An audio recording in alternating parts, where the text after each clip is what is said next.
আপা আপা, অপূর্ব ভাইয়ের পাশে না কুত্তায় কামড় দিয়েছে।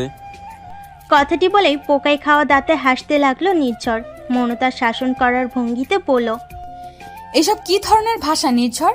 পাসা কি আর কুত্তাই বা কি? এসব কি বইয়ে লেখা আছে? নির্ঝর ঠোঁট উল্টে তাকিয়ে রইল বড় বোনের পানে। মৌনতা বলল, কুত্তা নয়, কুকুর বলবে, ঠিক আছে? তা না হয় বুঝলাম, কিন্তু পাশা বোঝাতে কি বলবো আপা? বাম বলবে, বাম। অপূর্ব ভাইয়ের বামে কুকুরে কামড়ে দিয়েছে। জানো আপা, ভাইয়া না বাচ্চাদের মতো করে কাঁদছিল। এত বড় ছেলেকে কুকুরে কামড়েছে, কিন্তু অপূর্ব ভাইয়ের বাম পর্যন্ত কুকুর নাগাল পেল কিভাবে? তার জন্য তো ভাইয়াদের বাড়ি যেতে হবে। চলো না আপা, অপূর্ব ভাইদের বাড়িতে যাই। মা আমায় একা একা যেতে দেবে না। ডাক্তার কখন ধরে বসে আছে অপূর্ব? দরজা খোল তাড়াতাড়ি। ইঞ্জেকশন না দিলে তো ইনফেকশন হয়ে যাবে। বিছানায় উপর হয়ে শুয়ে আছে অপূর্ব। ব্যথার স্থান ডান হাত দিয়ে ধরে রেখেছে। সে অবস্থায় মায়ের কথার উত্তর দিল, দরকার হলে আমার ক্ষত স্থান পচে যাবে, তবুও নিজের ইজ্জত বিসর্জন দেওয়া আমার পক্ষে সম্ভব নয়। আমি প্যান্ট খুলে কিছুতেই ইঞ্জেকশন নিব না মা। ডাক্তার তার ভাঙ্গা কণ্ঠে চেঁচিয়ে বললেন, আপনি দরজা খুলে আমায় ভেতরে আসতে দিন অপূর্ব। আমি কথা দিচ্ছি, আমি ব্যতীত আর অন্য কেউ আপনার গোপন স্থানে দেখতে পারবে না। লজ্জায় চোখ মুখ কুঁচকে নিল অপূর্ব। মনতা এবং অপূর্বদের বাড়ি এক পাড়ায় এবং পাশাপাশি। মনতা নির্ঝরের হাত ধরে ভেতরে এসে দাঁড়ালো। আয়েশা খানমের উদ্দেশ্যে বলল, আন্টি, কি শুনলাম অপূর্ব ভাইয়ের বামে নাকি কুকুর কামড় দিয়েছে? আয়েশা খানম মাথা উপর নিচ নাড়িয়ে বললেন, সেই সকালে হাঁটতে বের হয়ে কুকুরের কামড় খেয়ে বাড়ি ফিরেছে। ওদিকে ডাক্তার এসে ইঞ্জেকশন হাতে নিয়ে অপেক্ষা করছেন, অথচ ছেলে তার লজ্জা শরম নিয়ে ঘরে খিল দিয়ে বসে আছে। মৌনতা জোরপূর্বক নিজের হাসি চেপে রেখে উচ্চ স্বরে বলল, সে কি আন্টি, অপূর্ব ভাই এখন ইঞ্জেকশন নেয়নি? জানেন আন্টি, সেদিন আমার বান্ধবীর এক দুঃসম্পর্কের মামার কুকুরে কামড় খেয়ে ইঞ্জেকশন না নেওয়ায় মারা গেছেন। পরশু তো ওনার 40 খেয়েই এলাম, এখন আবার অপূর্ব ভাই। পুরো কথাটাই অপূর্ব শ্রবণ করলো। ভয়ে কপালে ঘাম জমে গেছে। খানিকক্ষণ ভেবে দরজার সিটকিনি খুলল। দরজার ফাঁক দিয়ে মাথা বের করে লাজুক স্বরে বলল, তোমরা কেউ কিন্তু ভেতরে আসবে না, শুধু ডাক্তারকে পাঠাও। আয়েশা খানম জিজ্ঞেস করলেন, তুই কি ইঞ্জেকশন নিবি?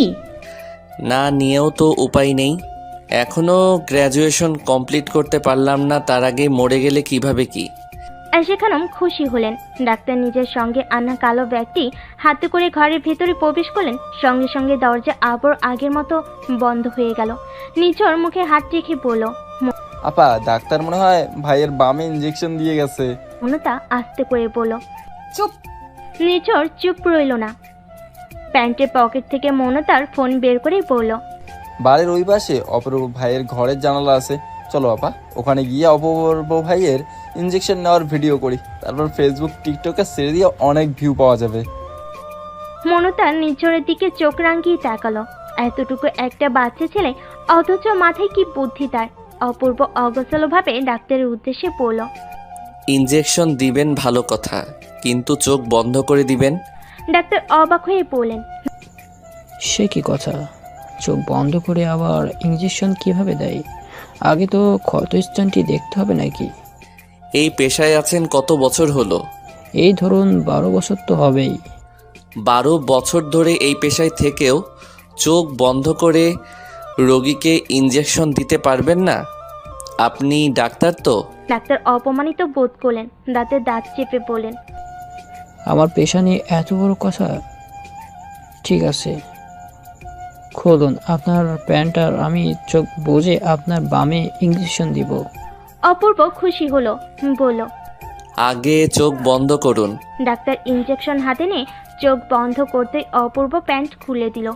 নির্ঝর মনতার হাত থেকে ছুটে গিয়ে কোথাও যেন চলে গেল। মনতা সেখান হতে আর প্রস্থান করতে পারল না। আয়েশা খানম চেপে ধরলেন, সোফায় বসিয়ে রাজ্যের গল্প জুড়ে দিলেন।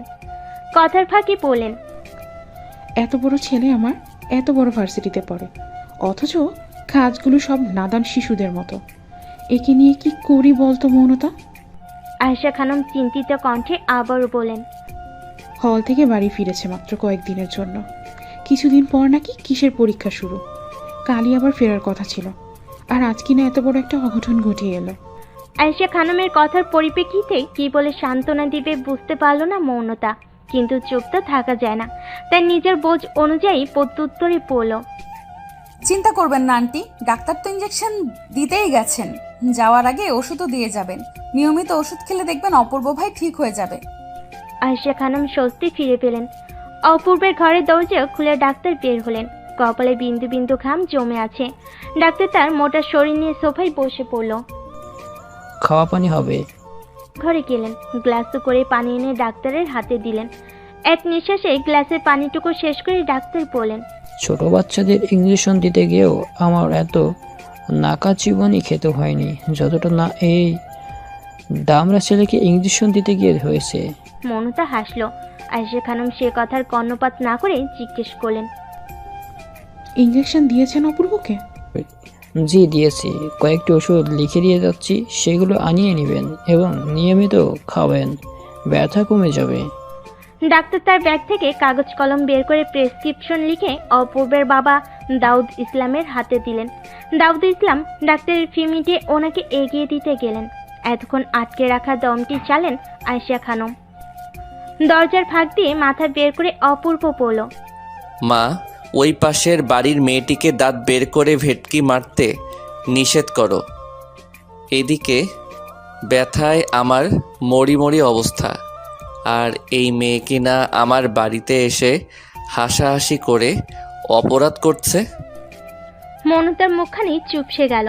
বামে ডানে তাকিয়ে বসে থেকে উঠে দাঁড়ালো, তারপর ভোঁতর দিল। আয়েশা খানম তেড়ে যেতে লাগলেন ছেলের কক্ষের দিকে। মায়ের এমন আগমনী দেখে দ্রুত দরজা আটকে দিল অপূর্ব। আয়েশা খানম বাইশ থেকে তেজিয়ান কণ্ঠে বললেন, অসভ্য ছেড়ে দরজা বন্ধ করলি কেন? খোল বলছি। অপূর্ব দরজা খুলো না। অপূর্ব জানে দরজা খুলেই মা এসে তার বাম দেখতে চাইবে, অথচ সে যে বড় হয়েছে। ছোট্ট সেই শিশু থেকে এক বলিষ্ঠ দেহের পুরুষ হয়েছে তা মা কিছুতেই বুঝতে চান না। বিছানায় বসে হাঁপাচ্ছে মৌনতা। দৌড়ে আসার ফলে দম আটকে গেছিল তার। মৌনতার মা রাজিয়া সুলতানা মেয়েকে এভাবে হাঁপাতে দেখে এগিয়ে গেলেন, প্রশ্ন করলেন, কিরে, কোত্থেকে দৌড়ে এলি? আর বলো না মা, অপূর্ব ভাইকে কুকুরে কামড়েছে, তাই দেখতে গিয়েছিলাম। তা না হয় বুঝলাম, কিন্তু তুই কেন দৌড়ে এলি? তোকেও কুকুর তাড়া করেছিল নাকি? মৌনতা শুকনো ঢোক গিল। অপূর্বের অমন কড়াভাবে বলা কথা তো আর মাকে বলা যাবে না, কিন্তু মায়ের সামনে কখনোই মিথ্যা বলতে পারে না মৌন। প্রসঙ্গ বদলে জিজ্ঞেস করলো, নির্ঝর কোথায় মা? বাড়িতে তো দেখছিলাম, হয়তো পড়ার ঘরে আছে। মৌনতা উঠে চলে এলো পড়ার ঘরে। নির্ঝর ভাবুক দৃষ্টিতে মেঝের দিকে তাকিয়ে আছে। মৌনতা শুধালো, কি ভাবছিস? নির্ঝর গম্ভীর দৃষ্টিতে একবার মৌনতার দিকে তাকালো, তারপর পূর্বের ন্যায় নিজের ভাবনা অব্যাহত রাখলো। মৌনতা পড়ল, তোকেও তো দেখছি অপূর্ব ভাইয়ের লক্ষণে পেয়েছে। আবার দেখিস অপূর্ব ভাইয়ের মতো বিজ্ঞানী হতে গিয়ে যেন ভার্সিটিতে বাংলা নিয়ে সাহিত্যের দিকে না চলে যাস। নির্ঝর মন খারাপ করে পড়ল, একটুর জন্য অপূর্ব ভাইয়ের বামে ইঞ্জেকশন দেওয়ার ভিডিওটা করতে পারলাম না আপা। মৌনতা আশ্চর্য হলো। দুষ্টু ছেলেটি কিনা এখনো সেই চিন্তায় মশগুল হয়ে আছে। মৌনতা ধমকে বলে উঠল, লেখাপড়া নেই তোর? সারাক্ষণ মাথার মধ্যে দুশ্চিন্তা। যা পড়তে বস। নির্ঝর প্রতি উত্তরে পড়ল, তোর পড়া নেই আপা? তুই যে গত পরীক্ষায় ফেল করেছিলি ভুলে গেছিস? বাবা কিন্তু বল দিয়েছে এবার যদি ফেল করিস তাহলে তোকে রিক্সাওয়ালার সঙ্গে বিয়ে দিয়ে দেবে। মৌনতা সেখান থেকে উঠে নিজের শোবার ঘরে চলে গেল। পরীক্ষায় ফেল করার কথা ভুলেনি মৌনতা, এটি সহজে ভুলে যাওয়ার মতন বিষয় নয়। ইন্টারমিডিয়েট ফার্স্ট ইয়ারের ট্রাম পরীক্ষায় শুধুমাত্র ইংরেজিতে ফেল করায় অপূর্ব তাকে নিয়ে অনেক মজা করেছিল, যা মৌনতার মনে এখনো দাগ কেটে আছে। একেবারে ওষুধ সঙ্গে নিয়ে বাড়িতে ফিরলেন দাউদ ইসলাম। বন্ধ কক্ষে কড়া নাড়লেন। কোনো সারশব্দ না পেয়ে কাট কাট গলায় বললেন, দরজা খোল অপূর্ব। বাবার কণ্ঠ পেয়ে ঝড়ের গতিতে বিছানা থেকে নেমে দরজা খুলে দিল অপূর্ব। দাউদ ইসলাম ভেতরে প্রবেশ করলেন, পর টেবিলের কাছ থেকে চেয়ার টেনে বসলেন। আয়েশা খানম খাবার হাতে ভেতরে প্রবেশ করলেন। দাউদ ইসলাম জিজ্ঞেস করলেন, সত্যি করে বল, কুকুর তোর পিছনে কামড়ালো কিভাবে? অপূর্ব মিনমিনে স্বরে পড়ল, ভাদ্র মাসে তো এমনিতেই কুকুরের মাথায় সমস্যা থাকে। হাঁটতে হাঁটতে আমার জুতোর ফিতে খুলে গেছিল, তাই উপর হয়ে জুতোর ফিতে বাঁধছিলাম। কোত্থেকে যেন পাগলা কুকুর এসে কামড় দিল।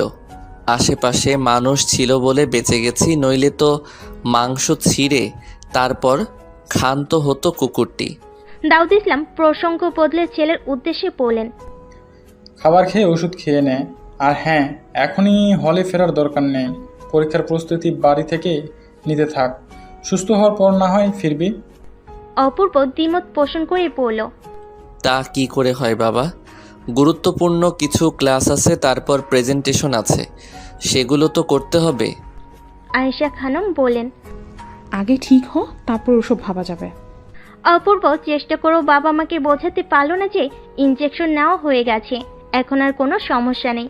অগত্যা তাদের কথা মেনে নিতে হলো। মাগরিবের আজানের এখনো 15 মিনিট বাকি। আকাশ লালচে রূপ ধারণ করেছে। মনতা ছাদে এসে দাঁড়ালো। পাশাপাশি দুটি ছাদ, দূরত্ব 1 হাত। পাশের ছাদে উকি ঝুঁকি মারছে মৌনতা। এক পুরুষালী কণ্ঠ হতে ভেসে এলো, ওহে এলোকেশী চৌর্যের সদৃশ উকি দিয়ে অপর প্রান্ত হতে কি অবলোকন করছো? মৌনতা ভয় পেয়ে গেল। ভয়ত দৃষ্টিতে পিছনে ফিরতে চমকে গেল। তার পেছনে হাত ভাঁজ করে দাঁড়িয়ে আছে অপূর্ব। পরনে তার শুভ্র রঙা শার্ট। মৌনতা ধ্যানে মগ্ন হয়ে গেল সামনে দাঁড়ানো পুষ্টিকে দেখে। অপূর্ব ভুরু কুঁচকে নিল, হেঁটে এসে ছাদের রেলিং ধরে দাঁড়ালো, বলল, ওহে প্রেয়সী, তুমি কি জানো দেশে পুরুষ নির্যাতনের আইন থাকলে সর্বপ্রথম তোমার যাবজ্জীবন কারাদণ্ড হতো? মৌনতার ধ্যান ভাঙল। আশ্চর্যজনিত কণ্ঠে শুধালো, কেন অপূর্ব ভাই? আমি আবার কি অন্যায় করলাম? কেনই বা আমার কারাদণ্ড হবে? কি করনি তাই বলো। এই যে নিজের হরিণী আখিদয় দ্বারা একটি পুরুষের দিকে আগ্নেয় দৃষ্টি নিক্ষেপ করলে এটি কি অন্যায় নয়? মৌনতা ভরকে গেল, প্রশ্ন করল, এটা কিভাবে অন্যায় হয়? কেন এটি অন্যায় হবে না? এটি অবশ্যই অন্যায়, বলতে গেলে মারাত্মক অন্যায়, যার শাস্তি অবশ্যই হওয়া প্রয়োজন। হৃদয় পুড়িলে বাঁচব কি করে প্রেয়সী? মৌনতা মুখ বাঁকিয়ে বলল, বাঁচতে হবে না, মরে যান। অপূর্ব হাসল। মৌনতা আবারও ঘায়েল হলো সেই হাসিতে। গুনগুন শব্দে বলল, রবীন্দ্রনাথ বলেছিলেন, প্রহর শেষে আলোয় রাঙা সেদিন চৈত্র মাস, তোমার চোখে দেখেছিলাম আমার সর্বনাশ। কিন্তু আমি তো তার হাসিতে দেখেছিলাম আমার সর্বনাশ। লালচে রাঙা আকাশের নিচে সেদিন ছিল ভাদ্র মাস, তার হাসিতে দেখেছিলাম আমার সর্বনাশ। মৌনতা মুহূর্তেই খুশি হলো। নিজেকে এখন কবি কবি মনে হচ্ছে, প্রেমের কবি। অপূর্ব লালচে রাঙা আকাশের দিকে দৃষ্টি নিক্ষেপ করলো, আদুরে কণ্ঠে বলল, এত দ্রুত আমার মরণ না হোক প্রেয়সী, আমি অনেক দিন বাঁচতে চাই। হাতে হাত রেখে পাশাপাশি বসে ওই রিকশায় করে পুরো শহর ঘুরতে চাই আমার হৃদয় হরিণীর সঙ্গে, তারপর না হয় মরে গিয়েও শান্তি। মৌনতার লম্বা পেনুনি হুট করে টেনে ধরল অপূর্ব। ব্যথায় আহ শব্দ করে উঠল মৌনতা। অপূর্ব বলল, তোমার মুখের মতো দেখছি তোমার চুলের কোনো জোর নেই। চুল বের করে কলেজে যাও কেন? ছেলেরা এমন দুর্বল চুল দেখলে তো জ্ঞান হারাবে। মৌনতা নিম্নস্বরে বলল, অপূর্ব ভাই, আপনি হয়তো ভুলে যাচ্ছেন আমি গার্লস কলেজে পড়ি। গার্লস কলেজে ছেলে আসবে কোত্থেকে? অপূর্বের কপালে সূক্ষ্ম কয়েকটি ভাঁজ পড়ল, বলল, গার্লস স্কুল শুনেছি, কিন্তু গার্লস কলেজ তো কখনো শুনিনি। আমার জানা মতে তুমি তো মহিলা কলেজে পড়ো। মৌনতা নিরস মুখে বলল, ওই একই হলো, ইংরেজিতে গার্লস কলেজ।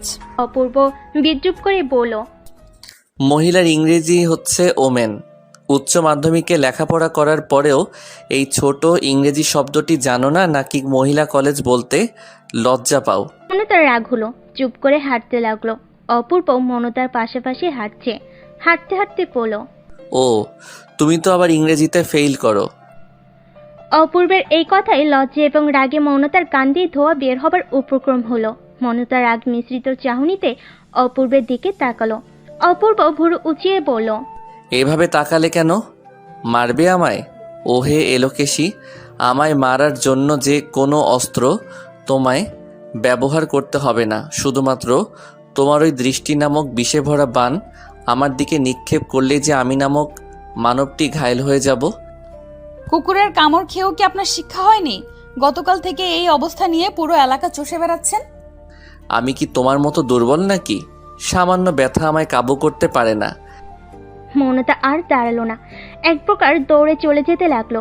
কিন্তু অপূর্ব সেখানেই থেমে গিয়ে মুচকি হাসলো, গলা উঁচু করে বলল, কাল থেকে যেন হিজাব পরে বাহিরে বের হতে দেখি। সদর দরজার রাজিয়া সুলতানার সামনে পড়ে গেল মৌনতা। সন্দেহভাজন দৃষ্টিতে মেয়ের দিকে তাকিয়ে আছেন রাজিয়া সুলতানা। বললেন, এত বড় হয়ে গেছিস অথচ এখনো রাস্তাঘাট দিয়ে দৌড়ে দৌড়ে বাড়ি ফিরতে লজ্জা করে না? মৌনতা দুদিকে মাথা নাড়ল। রাজিয়া সুলতানও চমকে গেলেন, বলেন, আবার মাথা নাড়িয়ে বোঝানো হচ্ছে লজ্জা নেই। বোকা বোকা চাহনিতে হাসল মৌনতা। রাজিয়া সুলতানা সরে দাঁড়ালেন দরজার সামনে হতে। পেছন থেকে বলেন, হাত মুখ ধুয়ে তাড়াতাড়ি খেতে আয়। মৌনতা আচ্ছে বলে ঘরে গেল। মৌনতার বাবা শাকিল আহমেদ বাড়িতে আছেন। মৌনতা হাত মুখ ধুয়ে খাবার টেবিলে বসলো। বাবাকে বাড়িতে দেখে জিজ্ঞেস করলো, আজ তো বুধবার বাবা, তাহলে তুমি বাড়িতে যে অফিসে যাওনি? শাকিল আহমেদ মেয়ের প্রশ্নের জবাবে বললেন, না, ছুটি নিয়ে এসেছি। বাড়িতে আজ মেহমান আসবে, তাই আগেই চলে এসেছি। মৌনতা আগ্রহ নিয়ে জিজ্ঞেস করলো, কে আসবে বাবা? এলেই দেখতে পাবি। মৌনতা আর কথা বাড়ালো না। রাজিয়া সুলতানা খাবার বেড়ে দিতেই খেতে লাগলো সে। কয়েকটি গুরুত্বপূর্ণ কাগজে ফটোকপি করতে দিয়েছিল অপূর্ব। ফটোকপি শেষে বাড়ি ফেরার পথে কেউ তার নাম ধরে ডাকলো। সঙ্গে সঙ্গে ভুরু কুচকে পেছন ফুরে তাকালো সে। অপূর্বকে তাড়াতে দেখে অধরে হাসি ফুটে উঠল নুসেরা। এগিয়ে এসে জিজ্ঞেস করলো, কতদিন পর তোমায় দেখলাম অপূর্ব, কেমন আছো? সৌজন্য হেসে অপূর্ব বলল, আলহামদুলিল্লাহ ভালো আছি। তুমি কেমন আছো? আর ভালো থাকা? তুমি তো আমার মেসেজের কোনো উত্তরই দাও না, এমনকি কল দিলেও ধরো না। আমায় কি ইগনোর করছো? অপূর্ব অপরাধী কণ্ঠে বলল, ভুল বুঝছো নুসেরা, আসলে সময়টা খুব ব্যস্ততায় কাটছিল। সোশ্যাল মিডিয়ায়ও অনেক দিন ধরে অ্যাক্টিভ ছিলাম না, তাই দেখতে পাইনি। নুসেরা অভিমানী কণ্ঠে বলল, বুঝেছি। যদি বাবার মতো থাকতো, আমাকে ভর্তি পরীক্ষা দিতে দিত, তাহলে হয়তো আজ আমাদের মধ্যকার এত দূরত্ব থাকতো না। অপূর্ব মাথা নাড়িয়ে পড়ল, আজ তাহলে আসি, কাজ আছে আমার। সময় করে আমাদের বাড়িতে এসো একদিন। ঠিক আছে। অপূর্ব প্রস্থান করলো। স্কুল এবং কলেজ জীবনে নুসেরা এবং অপূর্ব সহপাঠী ছিল। এখন দুজনেই আলাদা দুটি বিশ্ববিদ্যালয়ের শিক্ষার্থী। খাওয়া শেষে মোবাইল নিয়ে বসে আছে মৌনতা। এতক্ষণে সেই মেহমান চলে এসেছে। অকস্মাৎ রাজিয়া সুলতানা ঘরে এসে বিছানার উপর একটি শাড়ি রাখলেন। মৌনতার উদ্দেশ্যে বললেন, যা এই শাড়িটা পরে আয়। শাড়ি কেন পরবো মা? ছেলেপক্ষ তোকে দেখতে এসেছে, তাই শাড়িটা পরে আয়। মৌনতা মুহূর্তে চমকে গেল, বলল, এসব কি বলছো মা? ছেলেপক্ষ দেখতে এসেছে মানে? আমি কিন্তু এত তাড়াতাড়ি বিয়ে করব না মা। রাজিয়া সুলতানা বিরক্ত হয়ে বললেন, আহা, দেখতে এলেই কি বিয়ে হয়ে যায় নাকি? শুধু ওনাদের সামনে যাবি, ওনারা দেখবেন, তারপর চলে আসবি। মৌনতা মাকে বোঝানোর চেষ্টা করলো, কিন্তু তার মা তার কথায় পাত্তা দিল না। অগত্যা শাড়ি পরে এলো মৌনতা। শাড়ির সঙ্গে ম্যাচিং হিজাব বাঁধলো মাথায়। রাজিয়া সুলতানা মেয়েকে নিয়ে বসার ঘরে এলেন। বেশ কয়েকজন বসে আছে বসার ঘরে। মৌনতাকে তাদের সামনে বসানো হলো। একজন বয়স্ক মহিলা প্রশ্ন করলেন, তোমার নাম কি মা? রাজিয়া মেয়ের কানের কাছে মুখ নিয়ে বললেন, যা জিজ্ঞেস করেছে তার উত্তর দে। মৌনতা নিচের দিকে তাকিয়ে উত্তর দিল।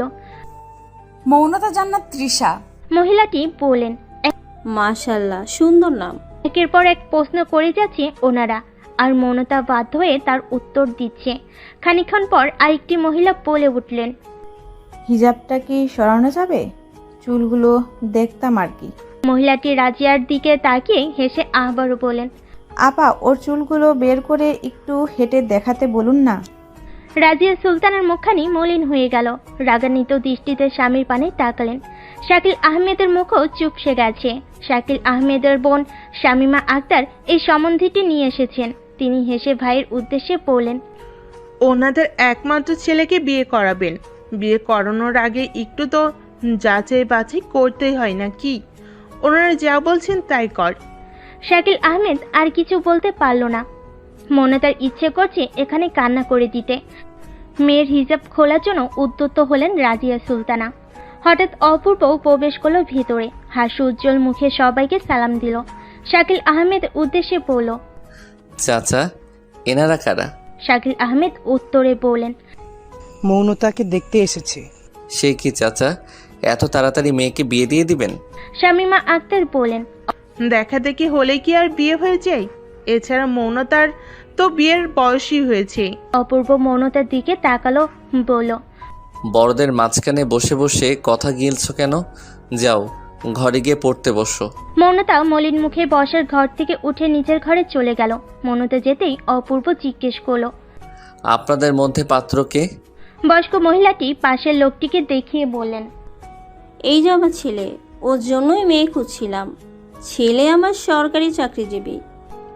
অপূর্ব ভুরু কুঁচকে লোকটির দিকে তাকালো, প্রশ্ন করলো, বয়স কত আপনার? উপস্থিত মা ছেলে বিভ্রান্ত হয়ে গেল।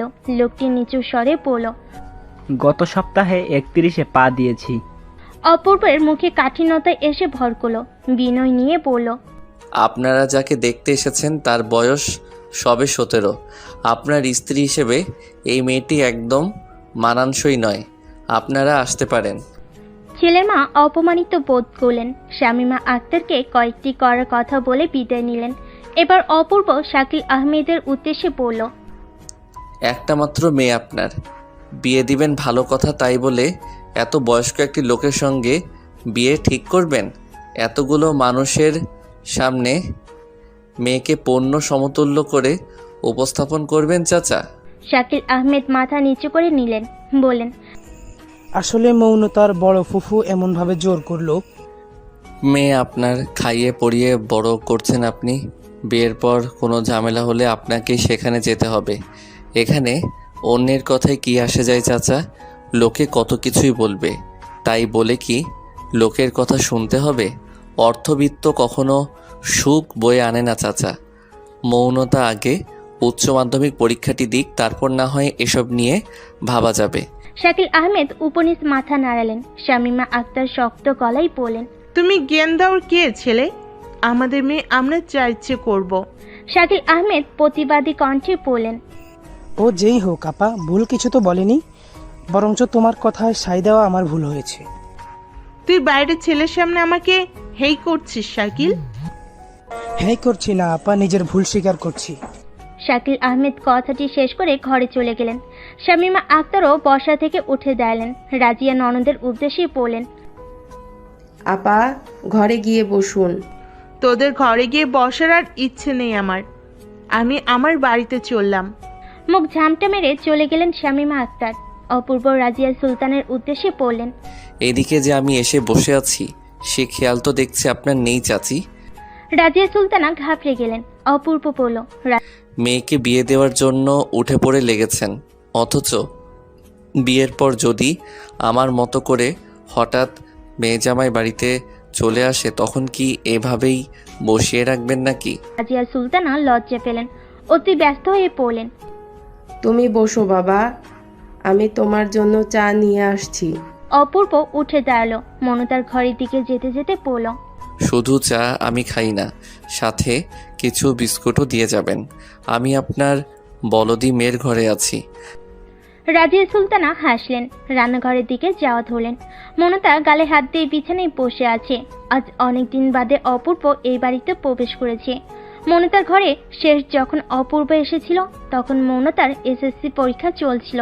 শাকিল আহমেদ অপূর্বকে বলেছিলেন যাতে এসএসসি পরীক্ষার সময়টা সে মনতাকে একটু পড়ায়। অপূর্ব শাকিল আহমেদের কথা ফেলতে পারল না। নিজের পড়াশোনা ছেড়ে ছুড়ে আরেকজনকে পড়াতে চলে এসেছিল।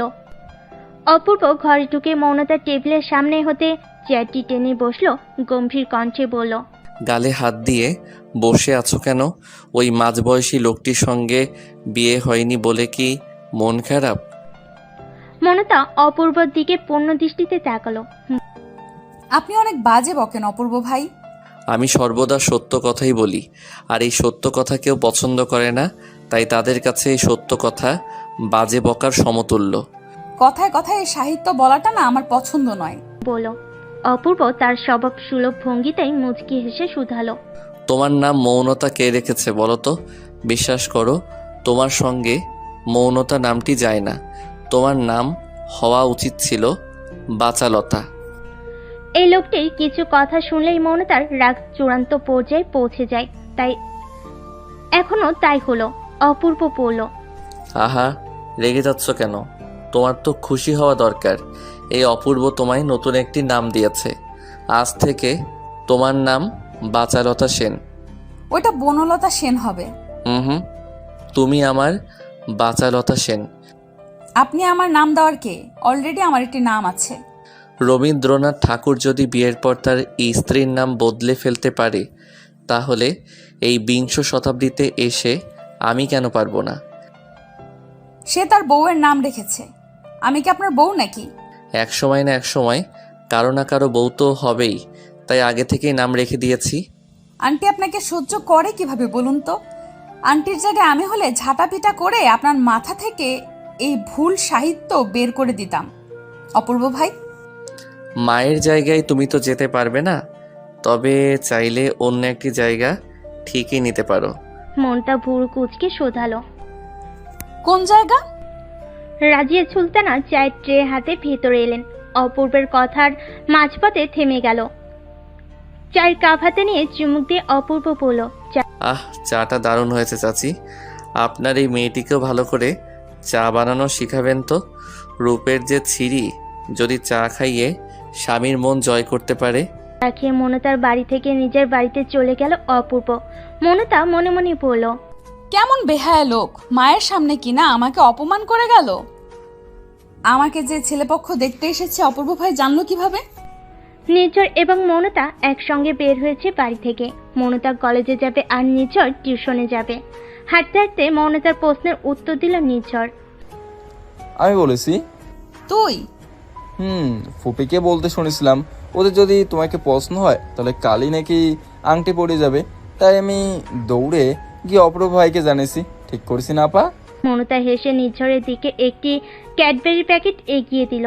নির্ঝর দ্রুত সেটি নিজের হাতে নিয়ে নিল। মনতা বলল, একদম ঠিক করেছিস। নির্ঝরকে টিউশনে দিয়ে এসে নিজের কলেজে চলে গেল মনতা। নির্ঝর এবার ৫ম শ্রেণীর ছাত্র।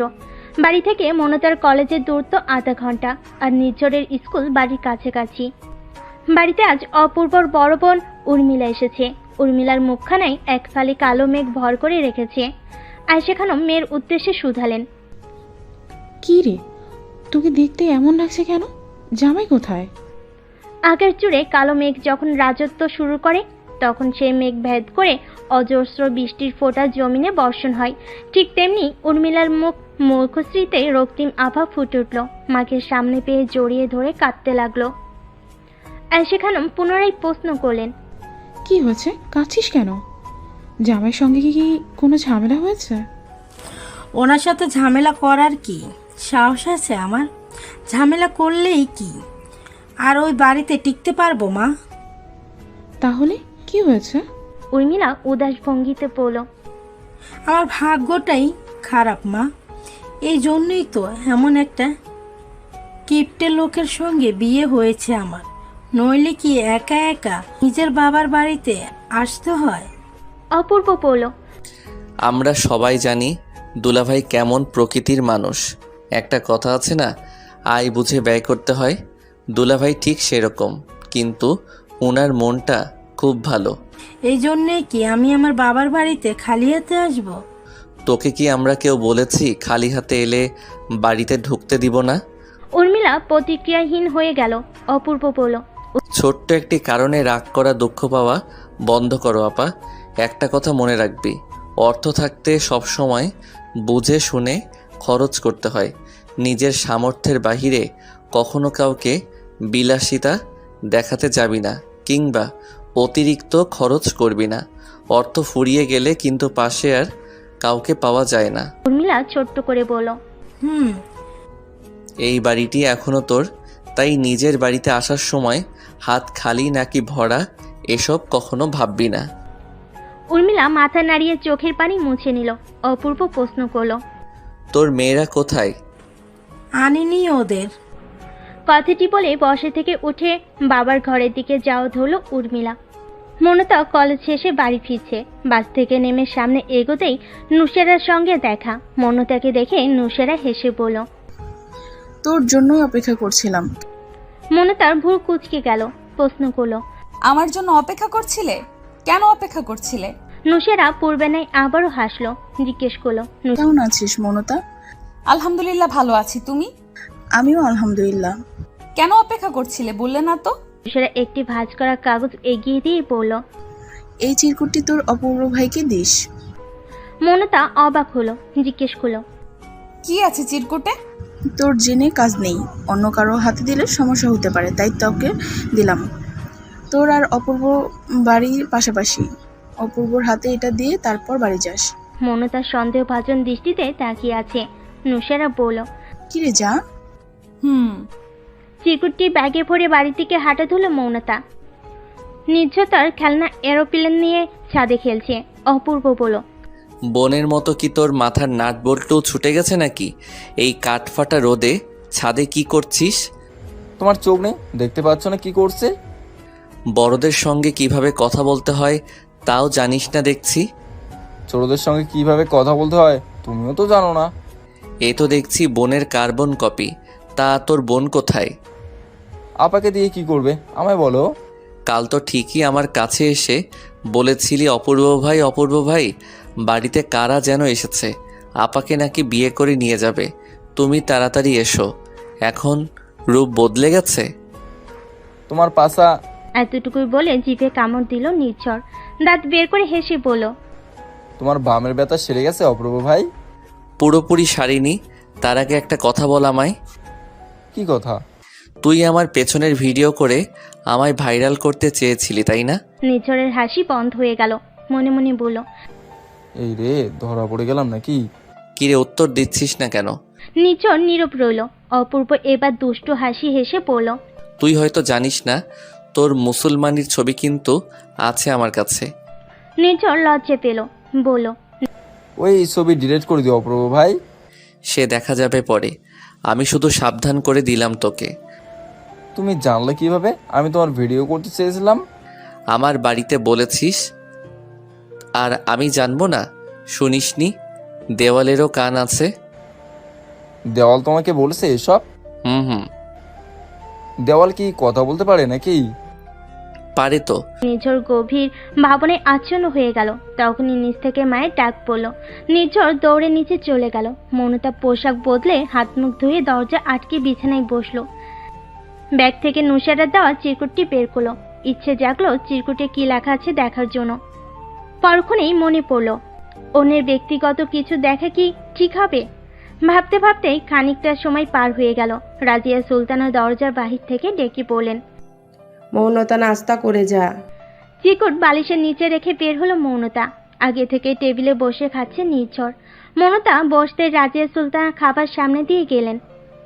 নির্ঝর বলল, আপা তোমার না অপূর্ব ভাই খুঁজছিল? কেন? জানি না, আমি ছাদে গিয়ে প্ল্যান উড়েছিলাম, তখন ভাইয়া তোমার কথা জিজ্ঞেস করছে। ও জানো আপা, দেওয়াল না কথাও বলতে পারে, কানেও শুনতে পারে। মৌনতা মুখে রুটি পুড়ে পড়ল, দূর, এ আবার হয় নাকি? হয়। কে বলেছে তোকে? অপূর্ব ভাই বলেছে। অপূর্ব ভাইয়ের সঙ্গে নাকি দেওয়াল কথা বলে। দুষ্টুমি করেছে তোর সঙ্গে? নির্ঝর জোর দিয়ে বলল, না আপা, অপূর্ব ভাই মিথ্যে বলেনি। কিভাবে বুঝলি?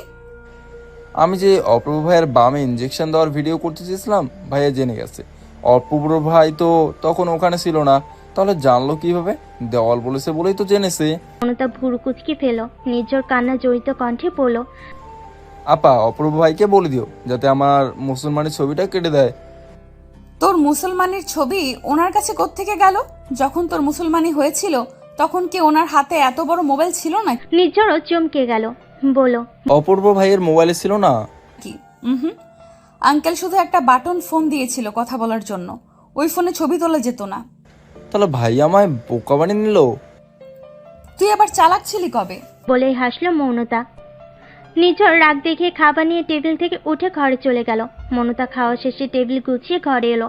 মনে মনে এবার সিদ্ধান্ত নিল সে চিরকুটটি খুলে দেখবে। যেই ভাবনা সেই কাজ। মনতা চিরকুটটি খুলে পড়তে লাগলো। প্রিয় অপূর্ব, তোমার প্রতি ভালো লাগে আমার সেই ছোটবেলা থেকেই ছিল। ক্লাসের ফাঁকে কত যে তোমায় লুকিয়ে লুকিয়ে দেখেছি তার হিসেব নেই। যখন তুমি আমার দৃষ্টির অলক্ষ্যে চলে গেলে, যখন তোমার আমার দূরত্ব কয়েক মাইল কয়েক ঘন্টার রূপান্তরিত হলো, তখন আমি তোমার শূন্যতা অনুভব করতে পারলাম। বুঝতে পারলাম ওগুলো কোনো সাধারণ অনুভূতি ছিল না, ছিল তোমার প্রতি আমার ভালোবাসা। তোমার সঙ্গে কতবার যোগাযোগ করার চেষ্টা করেছি, তোমাকে মেসেজ দিয়েছি, অথচ তা তোমার চোখেও পড়েনি। সেদিন যখন আমাদের দেখা হলো, আমি চেয়েছিলাম আমার মনের জমানো কথাগুলো তোমায় জানাতে, কিন্তু তুমি তারা দেখিয়ে চলে গেলে। জানো অপূর্ব, বাবা আমায় বিয়ে ঠিক করেছে। বাবার সিদ্ধান্তের উপর কথা বলার সৎ সাহস আমার নেই, কিন্তু এই বিয়ে যে আমি মন থেকে কখনোই মেনে নিতে পারবো না, কারণ আমি তোমাকে ভালোবাসি। তুমি হয়তো আবারও ফিরে যাবে হলে তখন ওই অব্যক্ত কথাগুলো হয়তো বলা হবে না। এবার কি আমার বাবার সঙ্গে কথা বলবে অপূর্ব?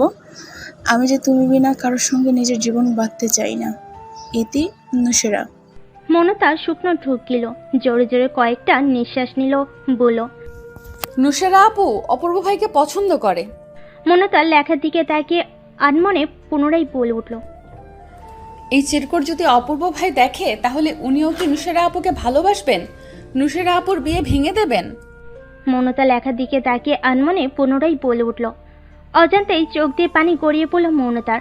অপূর্বকে অন্যের সঙ্গে কল্পনা করতে তার কষ্ট হচ্ছে। সেখানে অন্য কারোর সঙ্গে দেখলে কি হবে? কিং কর্তব্যে বিমূঢ় হয়ে বিছানায় বসে আছে মৌনতা।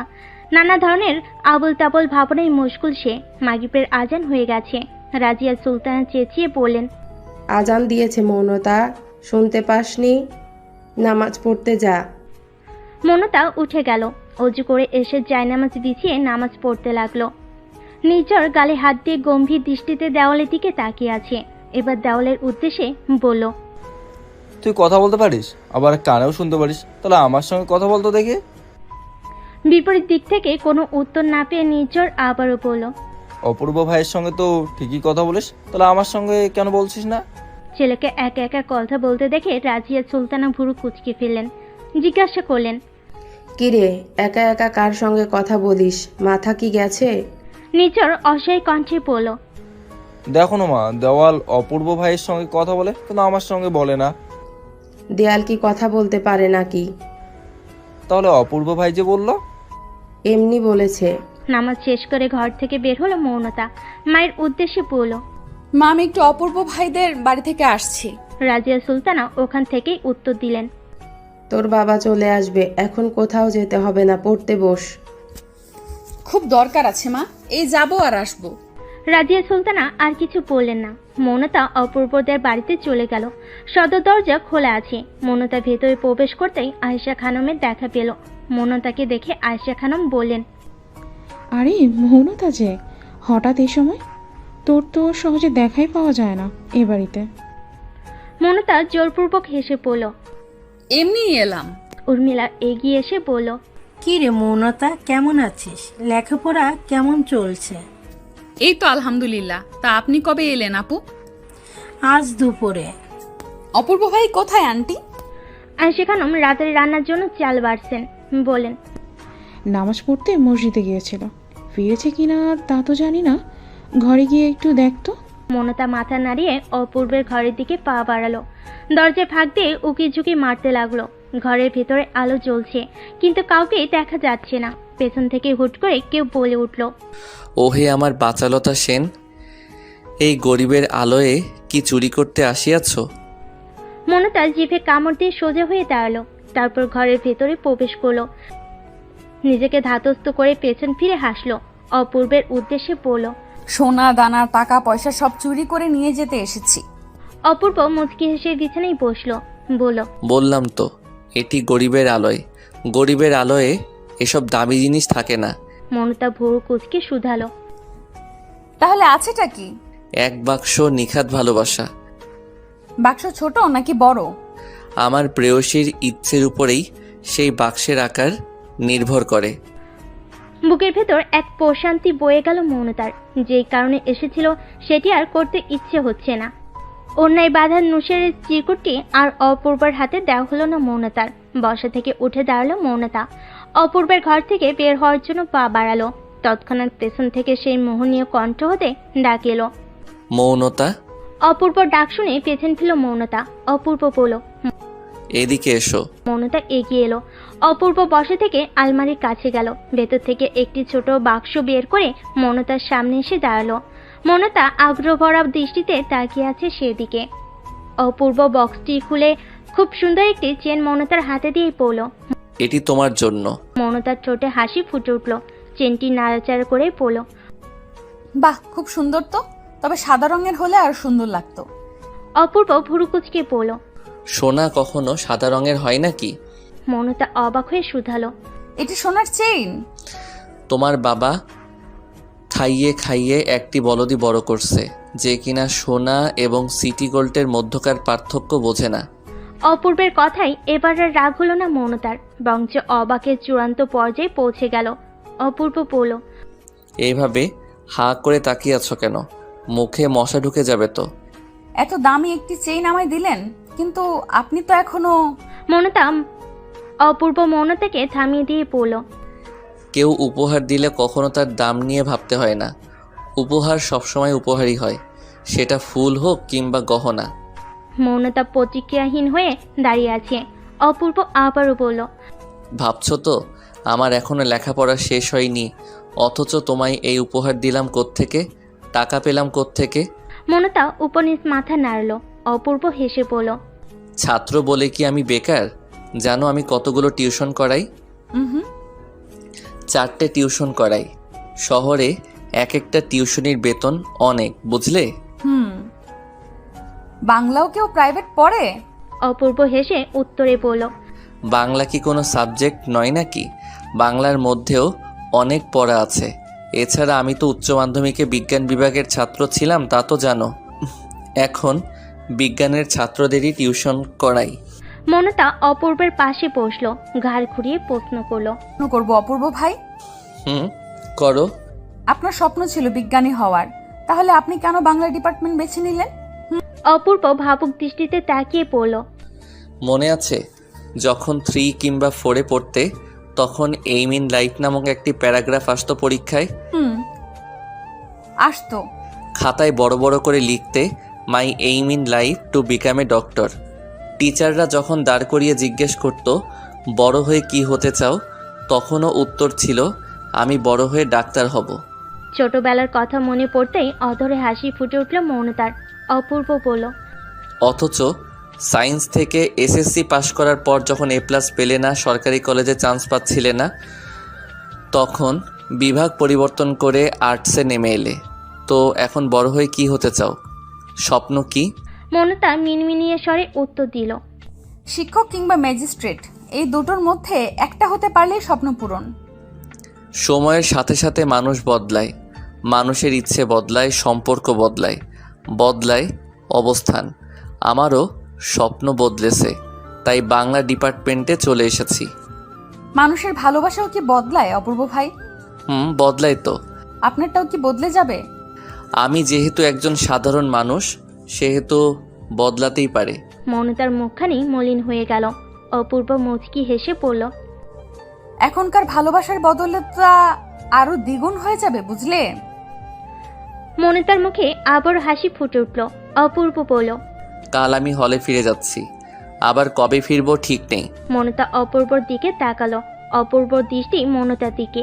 মৌনতা বলল, এত তাড়াতাড়ি চলে যাবেন? তাড়াতাড়ি কোথায়, প্রায় 1 সপ্তাহ পরে যাচ্ছি।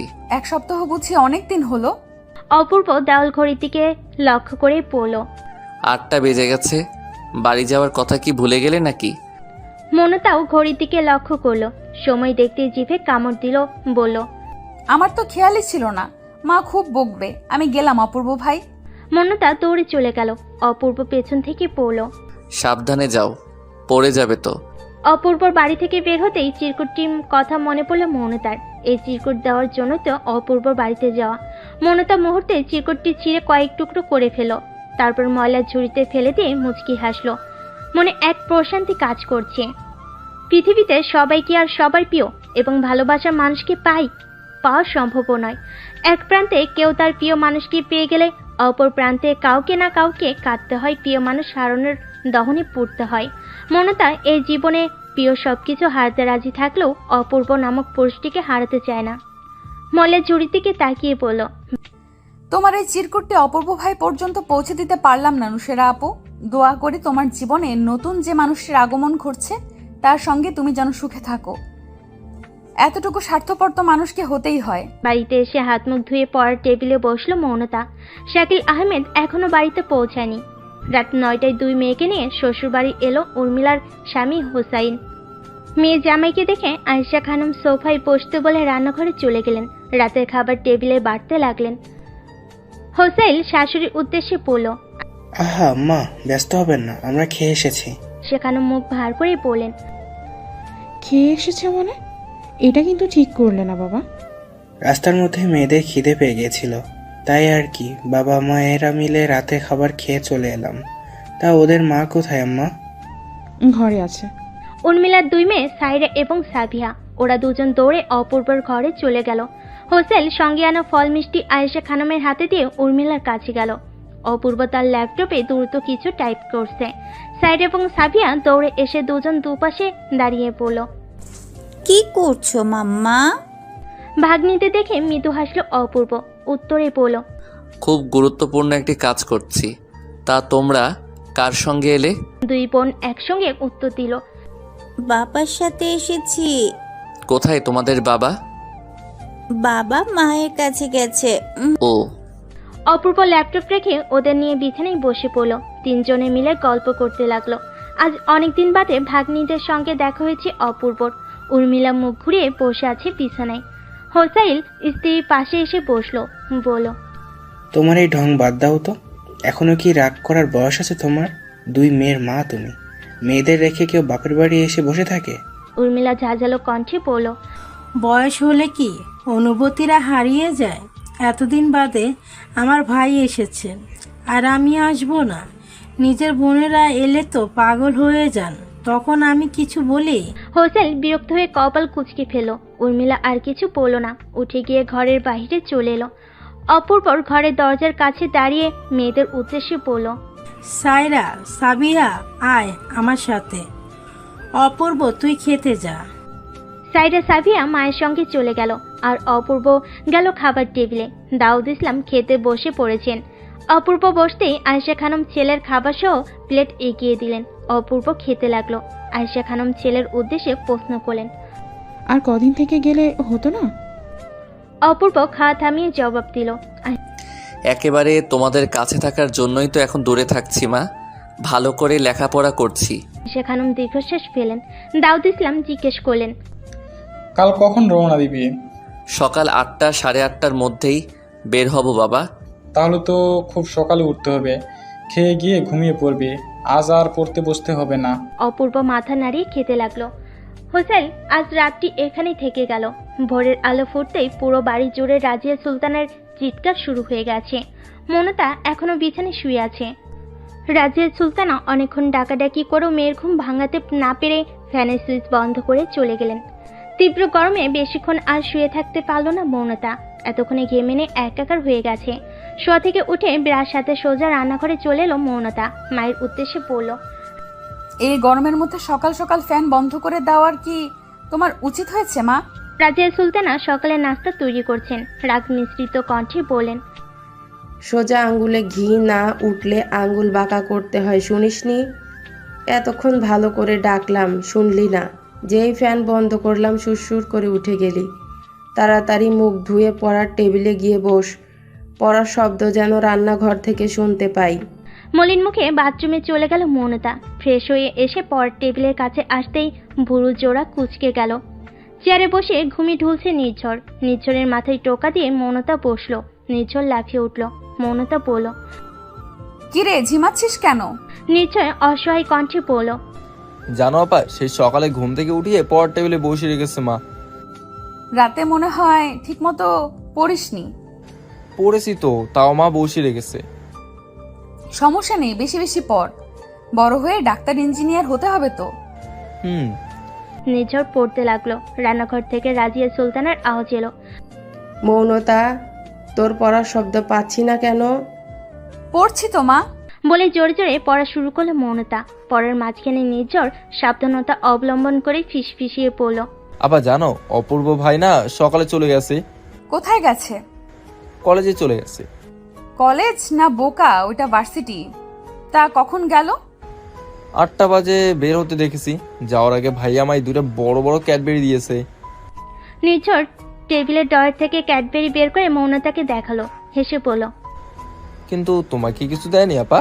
মৌনতা প্রত্যুত্তরে হাসলো। অপূর্ব তো তাকে গতকালই একটি দামি উপহার দিয়ে গেছে। 2 দিন অতিবাহিত হয়েছে। অপূর্ব তার বর্তমান ঠিকানায় পৌঁছেছে 2 দিন আগে। ক্লাস শেষ হলে হলের দিকে হাঁটা ধরল অপূর্ব। হুট করে পথ আটকে দাঁড়ালো কয়েকটি ছেলে। অপূর্ব ভুরুজোড়া কুঁচকে গেল। ছেলেগুলোর মধ্যে একজন রাগান্বিত স্বরে পড়ল, খুব রাজনীতি করা হচ্ছে তাই না? বড় ভাইদের সম্মান দিতে ভুলে গেছিস? অপূর্বের মুখটি শক্ত হয়ে গেছে, কপালের রগ ভাসমান। তাদের উদ্দেশ্যে বলল, আমি কখনো রাজনীতির সঙ্গে জড়িত ছিলাম না, আর ভবিষ্যতেও রাজনীতির সঙ্গে জড়াবো না। একটি ছেলে তাদের মধ্যকার একজনের উদ্দেশ্যে বলল, শুনেছি তো আত্মহত্যা করেছে। রনি নামক ছেলেটি অপূর্বের উদ্দেশ্যে বলল, গলা তুলে আমাদের সঙ্গে কথা বলার সাহস আছে কোথেকে? আমরা তোর সঙ্গে লাগলে কিন্তু তুই এখানে টিকতে পারবি না। বাক্স পটলা নিয়ে বাড়ি ফিরে যেতে হবে। অপূর্ব বলল, আমার জানা মতে এটি একটি পাবলিক ইউনিভার্সিটি। এখানে আসার জন্য আমাকে সর্বপ্রথম নিজেকে প্রমাণ করতে হয়েছে, পরীক্ষা দিতে হয়েছে, আর আমি তাতে সফলও হয়েছি। তারপরে এখানে লেখাপড়া করার সুযোগ পেয়েছি। তাহলে আপনারা আমায় তাড়ানোর কে? রনিদের দলের আরেকজন পলাশ বলে উঠল, দেখেছিস রনি, মুখে মুখে তর্ক করছে ছেলেটা। দেখো অপূর্ব, আমি ভালো করে তোমার সঙ্গে কথা বলছি। ওইসব আজে বাজে লেখালেখি বন্ধ করে জীবনটা উপভোগ করো, লেখাপড়ায় মন দাও। তোমার যদি কিছু হয়ে যায় তাহলে তোমার বাবা মাকে দেখবে কে বলো? অপূর্ব উত্তর দিল না, তাদের পাশ কাটিয়ে চলে গেল। মায়ের হাতে বিয়ের কার্ড দেখে ভুরু কুঁচকে নিল মৌনতা। আগ্রহ নিয়ে প্রশ্ন করলো, এটা কার বিয়ের কার্ড মা? কে দিয়ে গেছে? রাজিয়া সুলতানা মেয়ের হাতে কার্ড দিয়ে উত্তরে বলেন, দেখে নে। মৌনতা সবে কলেজ থেকে বাড়ি ফিরেছে। কলেজের ইউনিফর্ম পরেই সোফায় বসে কার্ড খুলে দেখতে লাগলো। পাত্রীর নামটি পড়তেই মৌনতার ঠোঁটে হাসি ফুটে উঠল। এটি নুসেরার বিয়ের কার্ড। রাজিয়া সুলতানা খুন্তি হাতে আবার ড্রয়িং রুমে উপস্থিত হলেন। মেয়ের উদ্দেশ্যে তীক্ষ্ণ কণ্ঠে বললেন, কলেজ থেকে সেই কখন ফিরেছিস, অথচ এখনো পোশাক বদলাসনি কেন? মৌনতা মায়ের প্রশ্নের উত্তর না দিয়ে উল্টো নিজের প্রশ্ন করলো, এটা তো নুসেরা আপুর বিয়ের কার্ড। তার মানে কাল আপুর বিয়ে। বিয়েতে যাবে না মা? বাড়িতে এসে দাওয়াত দিয়ে গেছে, না গেলে কি হয়? তাও ঠিক। এবার তুই পোশাক বদলে হাত মুখ ধুয়ে নে।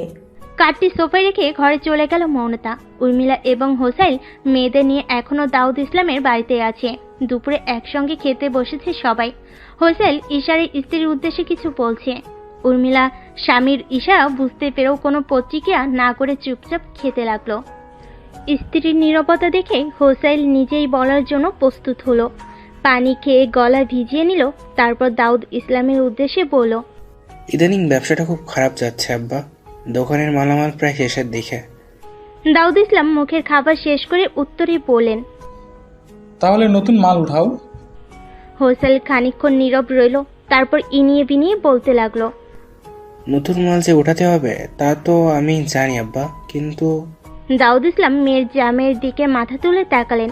হোসাইল জোরপূর্বক হেসে বলল, এই দ্রব্যমূল্যের ঊর্ধ্বগতিতে স্ত্রী সন্তানদের এবং বৃদ্ধ মা বাবা সহ 5 জনের সংসার চালাতে খুব হিমশিম খেতে হচ্ছে।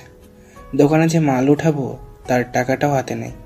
বন্ধুদের কাছ থেকে ধার দেনা করে গতবার মাল উঠিয়েছিলাম, সেই ঋণের টাকা তো এখনো শোধ করতে পারিনি। এখন আবার তাদের কাছে ধার চাওয়াও তো লজ্জার ব্যাপার। দাউদ ইসলাম প্রত্যুত্তর করলেন না, নীরব ভঙ্গিতে খেতে লাগলেন। হোসাইল বলল, উর্মিলার ওয়ারিশটা যদি বুঝিয়ে দিতেন আব্বা। খাওয়া থামিয়ে দিলেন দাউদ ইসলাম। একবার মেয়ের দিকে আরেকবার মেয়ের জামের দিকে তাকালেন। শ্বশুরের এমন চাহনি দেখে হোসাইল বলল, দেখেন আব্বা, উর্মিলা তো আপনার একমাত্র মেয়ে। মেয়ে হিসেবে আপনার কাছ থেকে যে ওয়ারিশ পাও না এই দুর্দিনে এটাই আমাদের একমাত্র ভরসা। ওয়ারিশে পাওয়া সম্পত্তিটুকু বেচে যদি ব্যবসাটি আবার দাঁড় করানো যায়। দাউদ ইসলাম গম্ভীর কণ্ঠে বললেন। উর্মিলা, তুইও কি সোহাইলের সঙ্গে একমত? উর্মিলা মাথা নিচু করে আছে। হোসাইল বলল, ওর মতো না থাকলে কি আর আমি এ কথা বলতাম আব্বা? আমি তো আর বেশি কিছু চাইনি, শুধুমাত্র স্ত্রীর পাওনাটুকু চেয়েছি। সব তো আপনার মেয়ে এবং নাতি নাতনিরাই থাকবে আব্বা। দাউদ ইসলাম এটো হাত ধুয়ে নিলেন, বলতে লাগলেন, তোমার সঙ্গে আমার মেয়ের যখন বিয়ে ঠিক হয়েছিল তখন তোমার বাবা মা দাবি করেছিলেন মেয়েকে যাতে সোনা দিয়ে মুড়িয়ে তাদের বাড়িতে পাঠাই, এমনকি তোমাকে একটা বাইকও নাকি দিতে হবে। যৌতুক দিয়ে মেয়ে বিয়ে দেওয়ার ইচ্ছে আমার কোনো কালেই ছিল না। তোমাদের ইচ্ছে পূরণের মতো অত সামর্থ্য আমার ছিল না, কারণ আমি ছিলাম সাধারণ একজন ব্যাংক কর্মকর্তা। কিন্তু আমার মেয়ের তোমাকে খুব পছন্দ হয়েছিল, তাই আর না করতে পারিনি। বরঞ্চ তোমার বাবা মায়ের করা অন্যায় আবদারগুলো মেনে নেই। উর্মিলাকে সোনায় মুড়িয়ে পাঠাতে না পারলেও কান হাত গলা নাকে সোনা দিয়েই পাঠিয়েছে। তোমাকে ঘরে যেই খাট আলমারি আছে তাও আমার টাকায় কিনে দেওয়া। বিয়ের সময় তোমার সঙ্গে বরযাত্রী এসেছিল 150 জন, এটাও মেনে নিয়েছিলাম তোমার বাবার কথা মতো। ইলাহি আয়োজন করেছে। যে বাইক দিয়ে বিয়ের পর শ্বশুরবাড়ি আসতে, সেটাও আমার কেনা। আমার 2টো নাতনি যখন হয়েছিল তখনও সোনার চেইন দিয়ে তাদের দুজনের মুখ দেখেছিলাম। তোমাদের বাবা বেঁচে থাকাকালীন কোরবানি গরু কিংবা খাসি যখন যা পেরেছে দিয়ে এসেছে। কোরবানিটাও তোমরা আমার টাকায় দিয়েছ। কখনো কিছু বলিনি, কারণ সবসময় ভেবেছি আমার মেয়ে তো সুখী হবে। প্রায় 1 সপ্তাহ হয়ে গেছে এখানে আসছো। নিজেরা সবজি দিয়ে খেলেও প্রতিদিন মাছ মাংস তোমাদের পাতে ঠিক তুলে দিচ্ছে। আমি মধ্যবিত্ত বাবা, এই যে এত টাকা খরচ করেছি এগুলো কোত্থেকে এসেছে? তোমাদের দাবি মেটানোর জন্য আমার বাবার রেখে যাওয়া জমি বিক্রি করে দিয়েছে, ব্যাংক থেকে ধার দেনা করেছে, রিটায়ার্ডের যে টাকাটা হাতে পেয়েছিলাম তা দিয়ে সেই ঋণ পরিশোধ করেছে।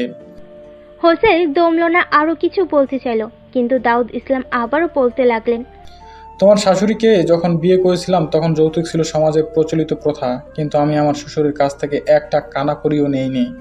অথচ তোমাদের চাওয়ার কোনো শেষ নেই। শ্বশুরের ঘাড় ভেঙে খাওয়ার স্বপ্ন দেখা বন্ধ করো বাবা। তুমিও এখন মেয়ের বাবা। আমার তো একটা মাত্র মেয়ে, কিন্তু তোমার হচ্ছে 2টো মেয়ে। এখনই যদি বউ বাচ্চা পালতে হিমশিম খাও, শ্বশুরের কাছে হাত পাতো, তাহলে আমার স্থানে এলে কি করবে? হোসেন চুপ করে রইল। দাউদ ইসলাম বলেন, উর্মিলার আর কোনো ওয়ারিশে বাড়িতে নেই। মেয়েকে বিয়ে পাশ করিয়ে বিয়ে দিয়েছিলাম, উজাড় করে মেয়ের সঙ্গে সব জিনিসপত্র পাঠিয়েছে তার শ্বশুর বাড়িতে। বিয়ের পর তোমার মা শুধু নাকফুলটাই দিয়েছিল, বাকি সব গহনা আমার দেওয়া। এগুলো উড়ে উড়ে আসেনি, বরং টাকা খরচ করে কিনতে হয়েছে। আমার কাছে এখন শুধু এই বাড়িটাই আছে শেষ সম্বল হিসাবে। এটাও যদি তোমাদের দিয়ে দেই, আমার ছেলের কি হবে? ওর তো ওর বাবার সম্পত্তির উপর অধিকার আছে। ছেলেটাকে মাস শেষে একটা টাকাও দিতে পারি না, সারাদিন টিউশন করে নিজের খরচ নিজেই চালায় সে। এখন যদি সব কিছু বোনকে দিয়ে দেই, তাহলে ওর সঙ্গে তো অন্যায় করা হবে।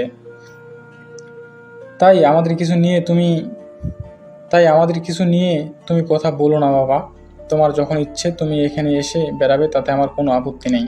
দাউদ ইসলাম বসা থেকে উঠে ঘরের দিকে হাঁটা ধরলেন। হোসেন লাজ লজ্জা ভেঙে পড়ল। তাহলে ওয়ারিশ দিবেন না? দাউদ ইসলামের রাগ মুহূর্তেই বেড়ে গেল। তেজি কণ্ঠে বললেন, পুরুষ মানুষের মেরুদণ্ড থাকাটা খুবই জরুরি। উর্মিলা, তুই তোর স্বামীকে ভালো করে সবকিছু বুঝিয়ে দিস। দাউদ ইসলাম চলে গেলেন। হোসেন খাওয়ার মাঝপথে হাত ধুয়ে রাগ দেখিয়ে চলে গেল। আয়েশা খানম পেছন থেকে ডেকে বললেন, বাবা না খেয়ে চলে যাচ্ছ কেন? হোসেন উত্তর দিল না। উর্মিলাও ঠিকমতো আর খেলো না। ঘরে গিয়ে ব্যাগ গোছাতে লাগলো। সাইরা মায়ের উদ্দেশ্যে প্রশ্ন করলো, ব্যাগ গোছাচ্ছ কেন মা? আমরা কি চলে যাব? আর কদিন থাকি না মা? লেখাপড়া থেকে দূরে থাকলেই তো তোমাদের ভালো লাগে। এসব ফাঁকিবাজি আর চলবে না, যাও তৈরি হয়ে এসো। সাইরা মলিন মুখে সাফিয়াকে নিয়ে তৈরি হতে চলে গেল। উর্মিলা ব্যাগ গুছিয়ে বোরকা পরে মেয়েদের নিয়ে ঘর থেকে বের হলো।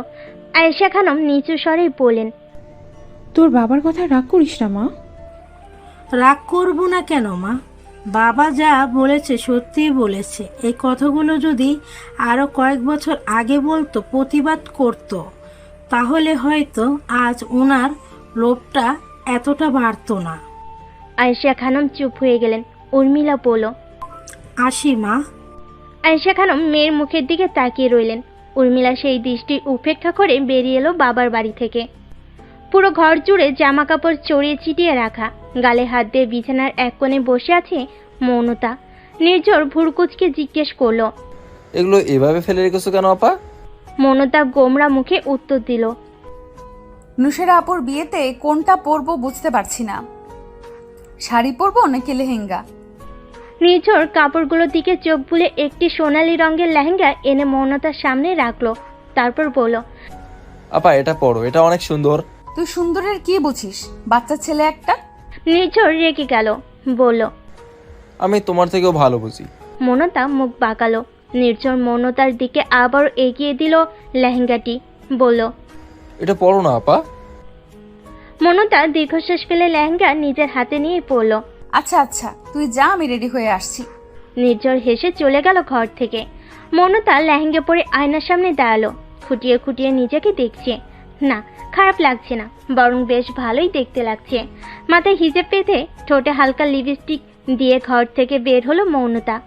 শাকিল আহমেদ এবং রাজিয়া সুলতানা তৈরি হয়ে বসে আছে। মৌনতা আসতেই রওনা দিলেন নুসেরার বাড়ির উদ্দেশ্যে। রং বেরঙের লাইট দিয়ে সাজানো হয়েছে বাড়ি। অতিথিরা চলে এসেছে বিয়ে বাড়িতে। নুসেরা বিষণ্ণ মনে বসে আছে। মেয়েরা তাকে বউ সাজিয়ে চলে গেছে ঘরের বাইরে। নতুন বর চলে এসেছে এতক্ষণে, সবাই সেখানে গিয়েছে। ধীরে ধীরে সময় অতিবাহিত হচ্ছে, আর নুসেরার মনের আশঙ্কাটা বেড়ে চলেছে। মনের ভেতর এক বিশাল আকারের ঝড় বইছে। অনেক কষ্টে চোখের পানি আটকে রেখেছে নুসেরা। অতঃপর সেই কাঙ্ক্ষিত সময় এলো, কাজী চলে এসেছে। নুসেরাকে নিয়ে তার বড় ভাইয়ের বউ আদিবা বরের পাশের আসনে বসালো।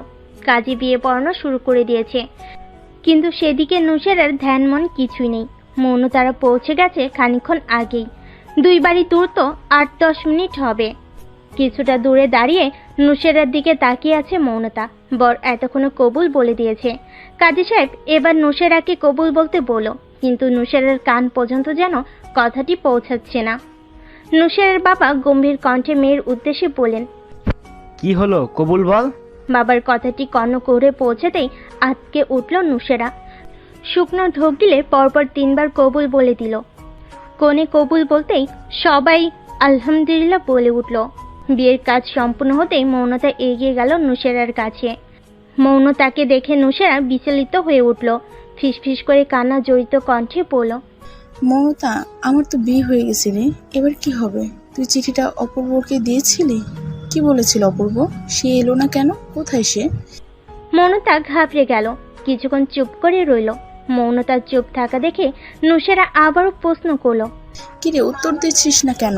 মৌনতা দম নিয়ে শক্ত গলায় পড়ল, অপূর্ব ভাই ঠিক তার পরের দিনই হলে ফিরে গেছে আপু, কিন্তু চিঠিটা ওনার হাত পর্যন্ত পৌঁছায়নি।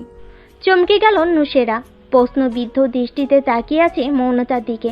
মৌনতা নিজের দিকে তাকিয়ে পড়ল, আমি অপূর্ব ভাইকে চিঠিটা দিতে গিয়েও দিতে পারিনি আপু, পারলে আমায় মাফ করে দিও। আমি যে অপূর্ব ভাইকে খুব ভালোবাসি আপু, নিজের ভালোবাসার মানুষকে অন্যের হতে দেই কি করে, তাই চিঠিটা আমি দেইনি ওনাকে। একটু থেমে মৌনতা পড়ল, অতীত ভুলে যাও আপু, নতুন জীবন নিয়ে ভাবো, দোয়া করে খুব সুখী হবে তুমি। মৌনতার কথাগুলো বিশ্বাস করতে কষ্ট হচ্ছে নুসেরার। অবাক নয়নে তাকিয়ে আছে মৌনতার পানে। মৌনতা সেই দৃষ্টির দিকে তাকানোর মতো সৎ সাহস পেল না। দৃষ্টি নত করে নুসেরার সামনে থেকে চলে এলো। সন্ধ্যার আগেই বাড়ি ফিরে এসেছে মৌনতা। বিদায়ের সময় নুসেরা অনেক কেঁদেছে। কাঙ্ক্ষিত ব্যক্তির নিকট অব্যক্ত অনুভূতিগুলো চোখের পানি দ্বারা জড়িয়ে দিয়ে ছুটে চলেছে তার নতুন ঠিকানায়। অথচ কেউ একজন জানলই না তাকে একটি মেয়ে ভালোবেসেছে, নিজের জীবনে খুব করে চেয়েছে। অতঃপর সেই মেয়েটি তার অনুভূতি এবং ভালোবাসাগুলো সেই ব্যক্তির নিকট পৌঁছে দিতে ব্যর্থ হয়েছে। নতুন এক সম্পর্কে আবদ্ধ হয়ে অপরিচিত একজনের সঙ্গে মেঘের ভেলার মতো ছুটে চলেছে অচেনা জায়গায়। এই ধুলোবালির মধ্যে এসব কি খাচ্ছ? পেট খারাপ হবে তো। সবেমাত্র একটি বড় সাইজের বেলপুরি মুখে ঢুকিয়েছে মৌনতা। পরিচিত কণ্ঠস্বর শুনে পিছু ফিরতেই চেনা মুখটি দেখতে পেল। মুখের খাবার দ্রুত শেষ করে দোকানিকে টাকা দিয়ে এগিয়ে গেল। চমকায়িত কণ্ঠে বলল, অপূর্ব ভাই। অপূর্ব ভুরু কুঁচকে নিয়ে বলল, এসব অস্বাস্থ্যকর খাবার খেয়েই যে 2 দিন পর পর অসুস্থ হয়ে যাও, তা কি তোমার মা জানে? আমি কি রোজ রোজ এইসব খাই নাকি অপূর্ব ভাই? অপূর্ব প্রসঙ্গ বদলে জিজ্ঞেস করলো। কলেজ ছুটি? কলেজ তো সেই কখন ছুটি হয়েছে, এমনকি আমার কোচিংও শেষ। ও, তাহলে যাওয়া যাক। মনতা মাথা নাড়িয়ে বান্ধবীদের থেকে বিদায় নিয়ে অপূর্বের সঙ্গে হাঁটা ধরলো। হাঁটতে হাঁটতে অনেকটা পথ অতিক্রম করেছে তারা। মনতা প্রশ্ন করলো, কখন এলেন অপূর্ব ভাই? এই তো এক্ষুনি। এক্ষুনি মানে বাড়িতে যাননি? না, ক্লাস শেষে সোজা এখানে চলে এসেছি। ও। আর কথা হলো না দুজনের মধ্যে। শুরু হলো নীরবতা। নীরবতা ভেঙে অপূর্ব প্রশ্ন করলো, নূশেরার দেওয়া চিঠিটা আমায় দিলে না কেন? কোথায় সেই চিঠিটা? আটকে উঠল মৌনতা। প্রতিমধ্যে হাঁটা থেমে গেল তার। অপূর্ব দৃষ্টি মৌনতার দিকে। মৌনতার নীরবতা দেখে অপূর্ব বলল, কি হলো, উত্তর দিচ্ছ না কেন? মৌনতা নিচু স্বরে শুধালো, চিঠি সম্বন্ধে আপনি জানলেন কিভাবে অপূর্ব ভাই? নূশেরা বেশ কয়েকবার মেসেজ দিয়েছিল আমায়, কিন্তু কিছু ঝামেলার কারণে মেসেজগুলো চোখে পড়েনি। গতকাল রাতে ইনবক্সে ঢুকতেই মেসেজগুলো দেখলাম। মৌনতা পুনরায় নীরব রইল। অপূর্ব বলল, গতকাল বিয়ে হয়ে গেছে নূশেরার, তাই না? চিঠিটা আমায় দিলে না কেন? মৌনতা অপূর্ব চোখের দিকে দৃষ্টি স্থির রেখে বলল, দিলে কি হতো অপূর্ব ভাই? আপনি কি নূশেরা আপুর ডাকে সাড়া দিতেন, বিয়েটা ভেঙে দিতেন? অপূর্ব মুচকি হাসলো, বলল, রিকশায় করে শহর ঘুরবে আজ? মৌনতা ডানে মাথা হেলিয়ে পড়ল।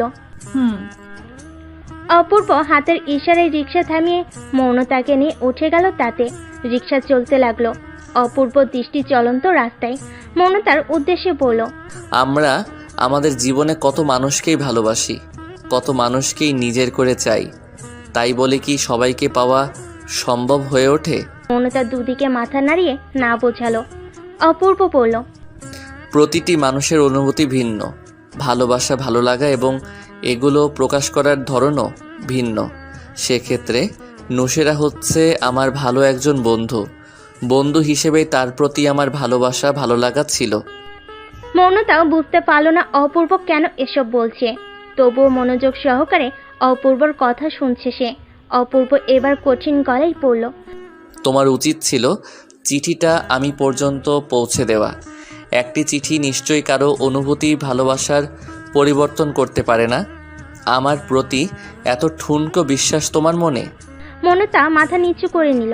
মিনমিনিয়ে বলতে লাগলো, আসলে অপূর্ব ভাই আমি। কথার মধ্যে মৌনতাকে থামিয়ে দিয়ে অপূর্ব বলল, চিঠিটা যদি আমার হাতে আসতো তাহলে আমি হয়তো নূশেরাকে বুঝিয়ে বলতে পারতাম, কিন্তু এখন তো আর সেই সুযোগটা নেই। বরঞ্চ মেয়েটি সারা জীবন একটি আক্ষেপ মনে নিয়ে ঘুরে বেড়াবে। সে ভাববে তার হৃদয়ের কথা আমি জানতে পারিনি বলেই আজ আমাদের দূরত্ব তৈরি হয়েছে। ভাববে তোমার কারণেই আমাদের আলাদা হতে হয়েছে। পারবে এই দায় এড়াতে? চোখ জোড়ায় ভিজে উঠল মৌনতার। অপূর্ব দম ছেড়ে খানিকটা সময় নিল। রিক্সাওয়ালার ভাড়া মিটিয়ে মৌনতাকে নিয়ে নেমে গেল। বলল, আচ্ছা বাড়িতে যাও তাহলে, আমারও ট্রেন আসার সময় হয়ে গেছে। মৌনতা কান্না জড়িত কণ্ঠে বলল, চলে যাবেন অপূর্ব ভাই? অপূর্বর কপালে কয়েকটি ভাঁজ পড়ল। গম্ভীর কণ্ঠে বলল, চোখে পানি কেন? এটা কি আমাদের শেষ দেখা নাকি যে কাঁদছো? এখনো সন্ধ্যা হতে তো ঘন্টাখানিক দেরি অপূর্ব ভাই, আর কিছুক্ষণ থেকে গেলে হতো না? শেষের কথাটুকু একটু টেনেই বলল মৌনতা। অপূর্ব স্বভাব সুলভ মুচকি হাসলো, বলল, বুঝেছি, তুমি আমার ট্রেন মিস করাবে। একদিন ট্রেন মিস করলে কি খুব ক্ষতি? ট্রেন মিস করে না হয় আমার হাত ধরুন, তার পরিপ্রেক্ষিতে আমি বলবো তুমি হাতটি শুধু ধরো, আমি হব না আর কারো। অপূর্ব গম্ভীর মুখে উত্তর দিল, আর আমি তার উত্তরে বলবো তোমাকে ছোঁয়ার নেই তো আমার সাধ্য, দেখতে পাওয়া সেই তো বড় ভাগ্য। কেন সাধ্য নেই অপূর্ব ভাই?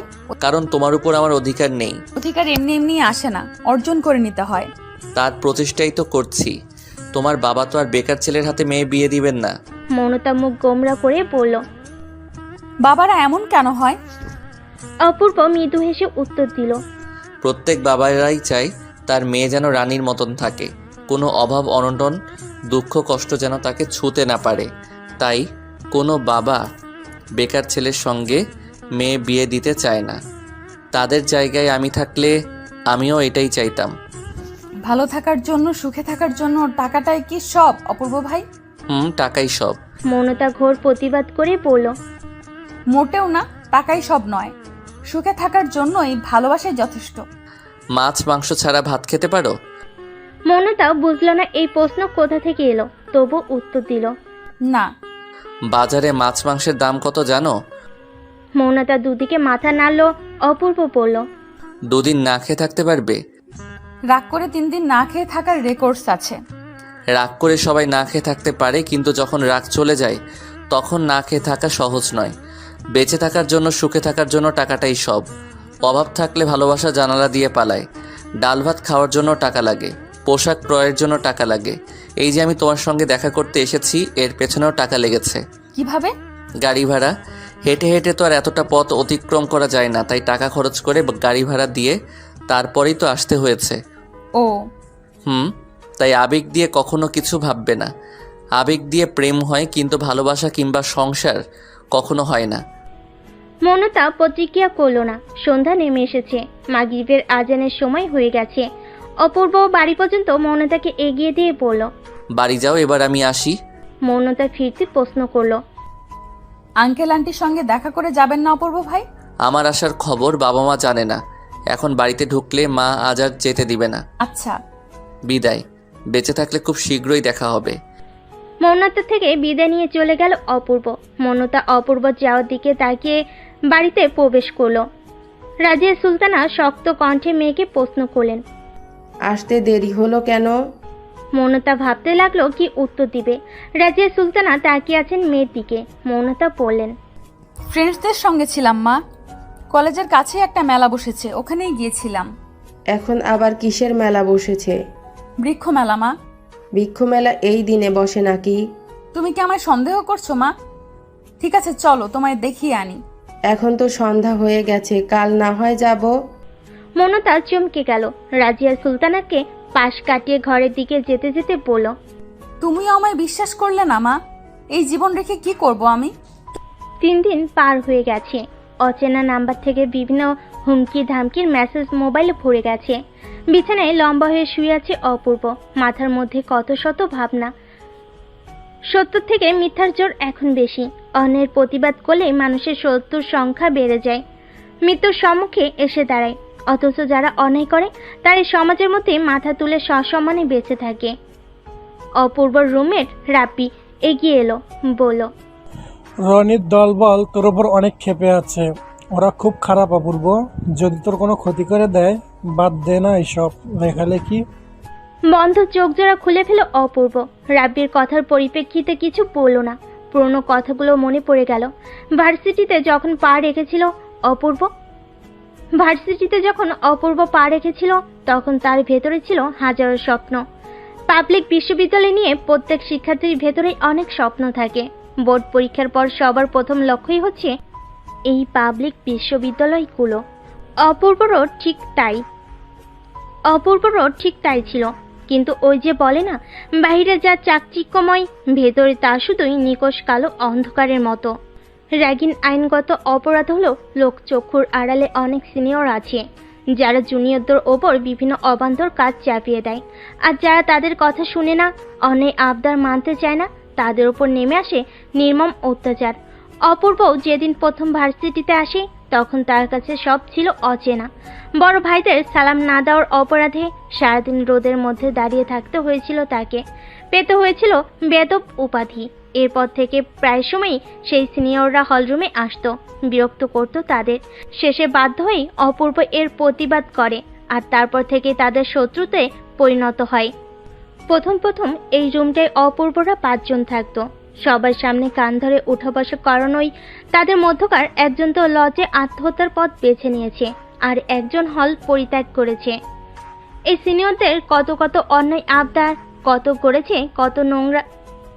তৈরি করেছে কত নোংরা নিয়ম, যার বিষয়ে সামাজিক গণমাধ্যমে অনেক লেখালেখিও করেছে অপূর্ব। এমনকি কয়েকজনকে সঙ্গে নিয়ে উপর মহলে অভিযোগ জানিয়েছে। তারপর থেকে ওরা অপূর্বর পেছনে লেগেছে। অপূর্বকে যারা সঙ্গ দিয়েছিল তারাও জীবন ভয়ে সরে দাঁড়িয়েছে প্রতিবাদ করা থেকে, কিন্তু অপূর্ব সরেনি। সে তার স্থানে দৃঢ় প্রত্যয় নিয়ে অনড় রয়েছে। অপূর্বর কাছ থেকে কোনো উত্তর না পেয়ে বিরক্ত হলো রাব্বি। বলল, তুই তোর বাবা মায়ের একমাত্র ছেলে, তোর কিছু হলে তাদের কি হবে বলতো? এই ভয়ে কি মাথা নিচু করে ওই বাজে ছেলেগুলোর পা চাটবো? রাব্বি দীর্ঘশ্বাস ফেল। অপূর্ব সিলিং ফ্যানের দিকে তাকিয়ে নরম কণ্ঠে বলল, জানিস আমার বাবা না সবসময় একটা কথা বলে, যাই করিস না কেন অন্যায়ের কাছে মিথ্যের কাছে কখনো মাথা নত করবি না। আর আমি আমার বাবার আদর্শে বড় হয়েছি, তাই এদের এই হুমকি ধামকিতে আমার কিচ্ছু যায় আসে না। এছাড়া আমি তো আর আগ বাড়িয়ে তাদের সঙ্গে ঝামেলায় জড়াইনি, বরং ওরা নিজ থেকে এসে ঝামেলা করেছে। বুঝলাম, তোকে বুঝিয়ে কোনো লাভ নেই। রাব্বি দমে গিয়ে নিজের বিছানায় চলে গেল। অপূর্ব আগের মতোই শুয়ে আছে। দাউদ ইসলাম চা খাচ্ছেন। আয়েশা খানম স্বামীর পাশে বসলেন।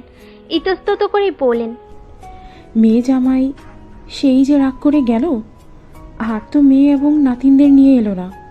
তুমি যদি একবার ফোন দিতে। দাউদ ইসলাম চায়ে চুমুক দিয়ে বললেন, এই নিয়ে আর কোনো কথা হবে না। নিজেদের ইচ্ছে হলে আসবে, ইচ্ছে না হলে আসবে না। কাউকে ডেকে নিয়ে আসতে পারবো না। আয়েশা খানম দীর্ঘশ্বাস ফেললেন।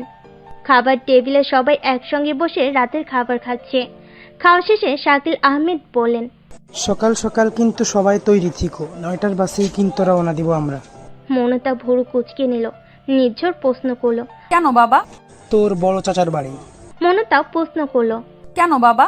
রাজিয়া সুলতানা উত্তর দিলেন, তোর নাইমা আপুর বিয়ে, তাই কাল ওখানে যাব আমরা। রাত 11:30। দাউদ ইসলাম সবে বিছানায় শুয়েছেন, ঘুমানোর প্রস্তুতি নিচ্ছেন। তৎক্ষণাৎ মোবাইলের রিংটোন বেজে উঠল। স্ত্রীর উদ্দেশ্যে বললেন, মোবাইলটা এদিকে দাও তো। আয়েশা খানম মোবাইল এগিয়ে দিলেন স্বামীর দিকে। চেনা নাম্বার থেকে খুশি হলেন দাউদ ইসলাম। ফোন রিসিভ করতেই অপর পাশ থেকে ভেসে এলো, কেমন আছো বাবা? আলহামদুলিল্লাহ ভালো, তুই কেমন আছিস? আলহামদুলিল্লাহ। ওয়াইফাই অন করবে বাবা, তোমাদের খুব দেখতে ইচ্ছে করছে। আচ্ছা করছি। ফোন রিসিভ করতেই অপর পাশ থেকে ভেসে এলো। কল কেটে গেল। কয়েক সেকেন্ড পরে ভিডিও কল এলো। দাউদ ইসলাম এবং আয়েশা খানম মোবাইলের দিকে মুখ করে পাশাপাশি বসলেন। অপূর্ব পলকহীন চোখে তাকিয়ে আছে বাবা মায়ের দিকে। আয়েশা খানম ছেলেকে প্রশ্ন করলেন, রাতে খাবার খেয়েছিস? মা। তাহলে তোর মুখ এমন শুকনো শুকনো লাগছে কেন? কিছু কি হয়েছে? না মা, কিছু হয়নি। দাউদ ইসলাম বলেন, আজ হঠাৎ এত রাতে বাবা মাকে দেখতে ইচ্ছে হলো, ব্যাপার কি? অপূর্ব শুকনো মুখে হেসে বলল, তোমাদের দেখার খুব ইচ্ছে হলো তাই ফোন করেছি। আমার না কেমন যেন লাগছে বাবা, মনে হচ্ছে এটাই যেন তোমাদের সঙ্গে শেষ দেখা। আয়েশা খানম ধমক দিয়ে বলল, এই আবার কেমন ধরনের কথা অপূর্ব? অপূর্ব পুনরায় হাসলো। প্রায় 1 ঘন্টার মতো বাবা মায়ের সঙ্গে কথা বলে অনিচ্ছা সত্ত্বেও ফোন কাটলো। পুরো একটা দিন অতিবাহিত হয়ে আরেকটি দিনের সূচনা হয়েছে। কিন্তু সে যে গত পরশু রাতে অপূর্ব বাড়িতে ফোন করেছিল, তারপর আর তার কোনো খবর নেই। সকাল থেকে আয়েশা খানম ছেলের চিন্তায় মশগুল হয়ে আছেন। চিন্তিত কণ্ঠে স্বামীর উদ্দেশ্যে বললেন, আরেকবার ফোন করে দেখো না ছেলেটার কি হয়েছে। ও তো এমন করে না, রোজই তো ফোন করে আমাদের সঙ্গে কথা বলে। দাউদ ইসলাম স্ত্রীর কথার উত্তরে বললেন, গতকাল থেকে তো চেষ্টা করে যাচ্ছি, কিন্তু নাম্বার বারবার বন্ধ বলছে। ওর কোনো বন্ধুকে ফোন করে দেখো না, যদি কোনো খবর পাও। ওর বন্ধুদের নাম্বার আমার কাছে আছে নাকি? ওই সব ভার্সিটিতে তো যখন তখন পরীক্ষা কিংবা প্রেজেন্টেশন শুরু হয়ে যায়, হয়তো তাই নিয়ে ব্যস্ত আছে। আমরা বরং আজ রাতটা অপেক্ষা করি, দেখবে ছেলে আমাদের ঠিক সময় ফোন করে খোঁজ খবর নেবে। স্ত্রীকে কোনো মতে বুঝিয়ে বাড়ির বাইরে চলে গেলেন দাউদ ইসলাম। কোনো বউজি আয়েশা খানমের মাথা থেকে চিন্তা দূর করতে পারেনি। যতই হোক, মা তো, সন্তানের কিছু হলে তাদের মনটাই আগে কুর ডেকে ওঠে। দাউদ ইসলাম নিজেও ছেলের চিন্তা থেকে বের হতে পারছেন না। দিন পেরিয়ে সন্ধ্যা হয়ে গেল। মাগরিবের নামাজ পড়ে ড্রয়িং রুমে বসে আছেন দাউদ ইসলাম। মোবাইলের রিংটোন বেজে উঠতেই রিসিভ করে কানের কাছে ধরে বললেন, আসসালামু আলাইকুম, কে বলছেন? অপর পাশ থেকে ভেসে এলো, আমি অপূর্বর বন্ধু রাব্বি বলছি চাচা। দাউদ ইসলামের চোখ চিকচিক করে উঠল। বিচলিত কণ্ঠে জিজ্ঞেস করলেন, অপূর্ব কোথায় বাবা? গতকাল থেকে ফোন করছি কিন্তু ধরছেই না। এদিকে ওর মা আর আমি তো চিন্তায় শেষ। এই বুড়ো বয়সে এত চিন্তা কি সহ্য হয় বলো? রাব্বি থতমত খেয়ে গেল। গোছালো কথাগুলো অগোছালো হয়ে গেছে মুহূর্তে। ফোনের অপর প্রান্ত থেকে কোনো সার শব্দ না পেয়ে দাউদ ইসলাম ফের বললেন, কি হলো বাবা? কথা বলছো না কেন? কোথায় অপূর্ব? রাব্বি জোরে একটা নিঃশ্বাস টেনে নিয়ে বললেন, চাচা আপনাকে একবার আসতে হবে। কেন বাবা, আর কোথায় আসবো? আমি মেসেজের ঠিকানা পাঠিয়ে দিচ্ছি চাচা, আপনি আপনার কোনো রিলেটিভ বা পরিচিত কাউকে নিয়ে সেই ঠিকানায় আজকের মধ্যে চলে আসুন। এখানে আসলে অপূর্বকে পেয়ে যাবেন। কল কেটে গেল। আয়েশা খানম এতক্ষণ স্বামীর পাশে চুপটি করে বসেছিলেন। মোবাইল কান থেকে সরাতেই প্রশ্ন করলেন, কি বললো? অপূর্ব কোথায়? ওর ফোনে কি হয়েছে? বললো একবার যেতে হবে, ওখানেই তাহলে নাকি অপূর্বর দেখা পাবো। কিছু হয়েছে? তা তো বললো না, একা একা যেতে নিষেধ করলো। এছাড়া এতটা পথ কি আমার পক্ষে একা যাওয়া সম্ভব? মিরাজকে ফোন করে আসতে বলে দাও। ছেলেটা ঠিক আছে কিনা কে জানে, মিরাজ এলেই বেরিয়ে পড়বে। দাউদ ইসলাম স্ত্রীর কথা মতো বড় ভাইয়ের ছেলেকে ফোন করে আসতে বলে দিয়ে ঘরে চলে গেলেন তৈরি হওয়ার জন্য। চাচার ফোন পেয়ে মিরাজ তৎক্ষণাৎ বাড়ি থেকে বের হয়ে গেল। বিয়ে বাড়ি থেকে মৌনতা এবং তার পুরো পরিবার নিজেদের আবাসস্থলে ফিরেছে। পোশাক বদলেই কাজে লেগে গেলেন রাজিয়া সুলতানা। মাত্র কয়েকদিনেই ঘরগুলো কেমন ময়লা হয়ে গেছে। মৌনতা হাত পা চড়িয়ে সোফায় বসে বিরক্তি নিয়ে বলল, উফ মা, এতটা পথ জার্নি করে এলে একটু শুয়ে বিশ্রাম নিবে, তা না করে কাজে লেগে পড়েছো। রাজিয়া সুলতানা মেঝে ঝাড়ু দিতে দিতে উত্তর দিলেন, আমি কি তোর মতো নোংরা নাকি সব কিছু অপরিষ্কার রেখে শুয়ে থাকবো? এটা তো পরেও করা যেত।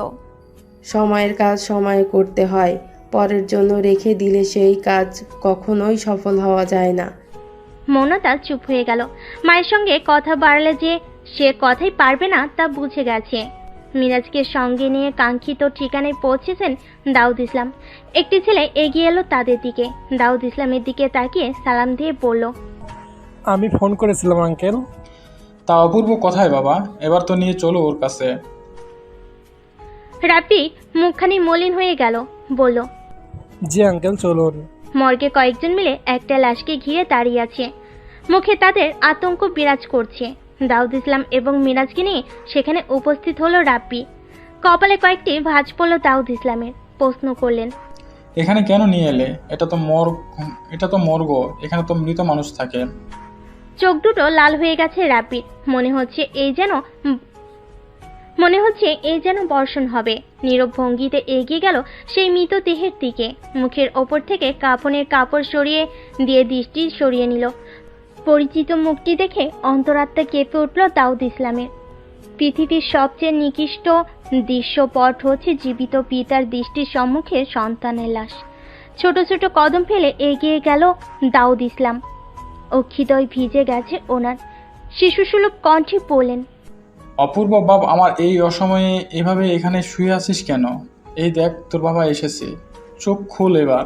নিস্তেজ প্রাণহীন দেহ পড়ে আছে বেডে, নেই কোনো সারা শব্দ।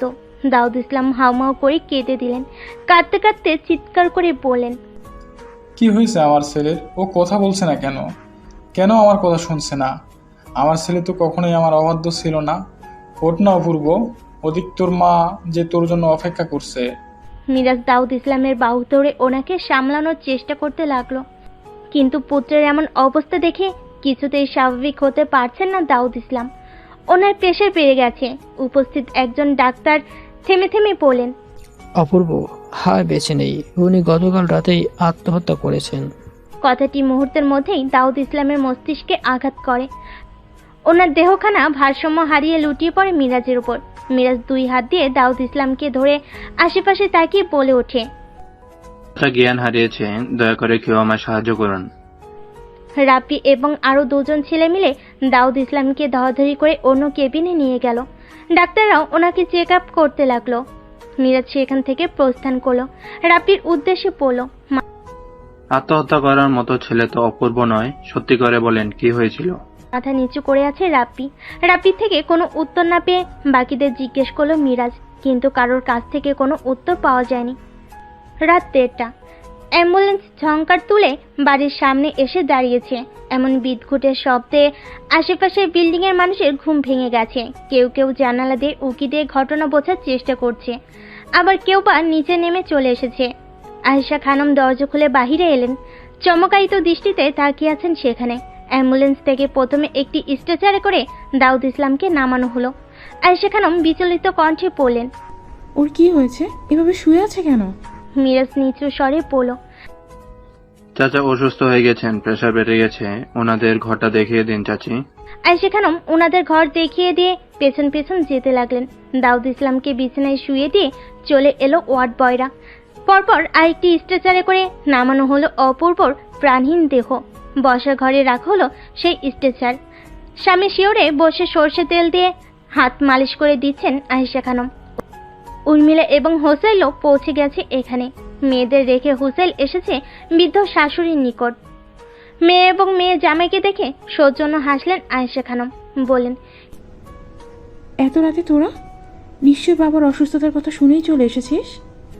চিন্তা করিস না, তোদের বাবা এখন অনেকটাই সুস্থ, এখন শুধু জ্ঞান ফেরার পালা।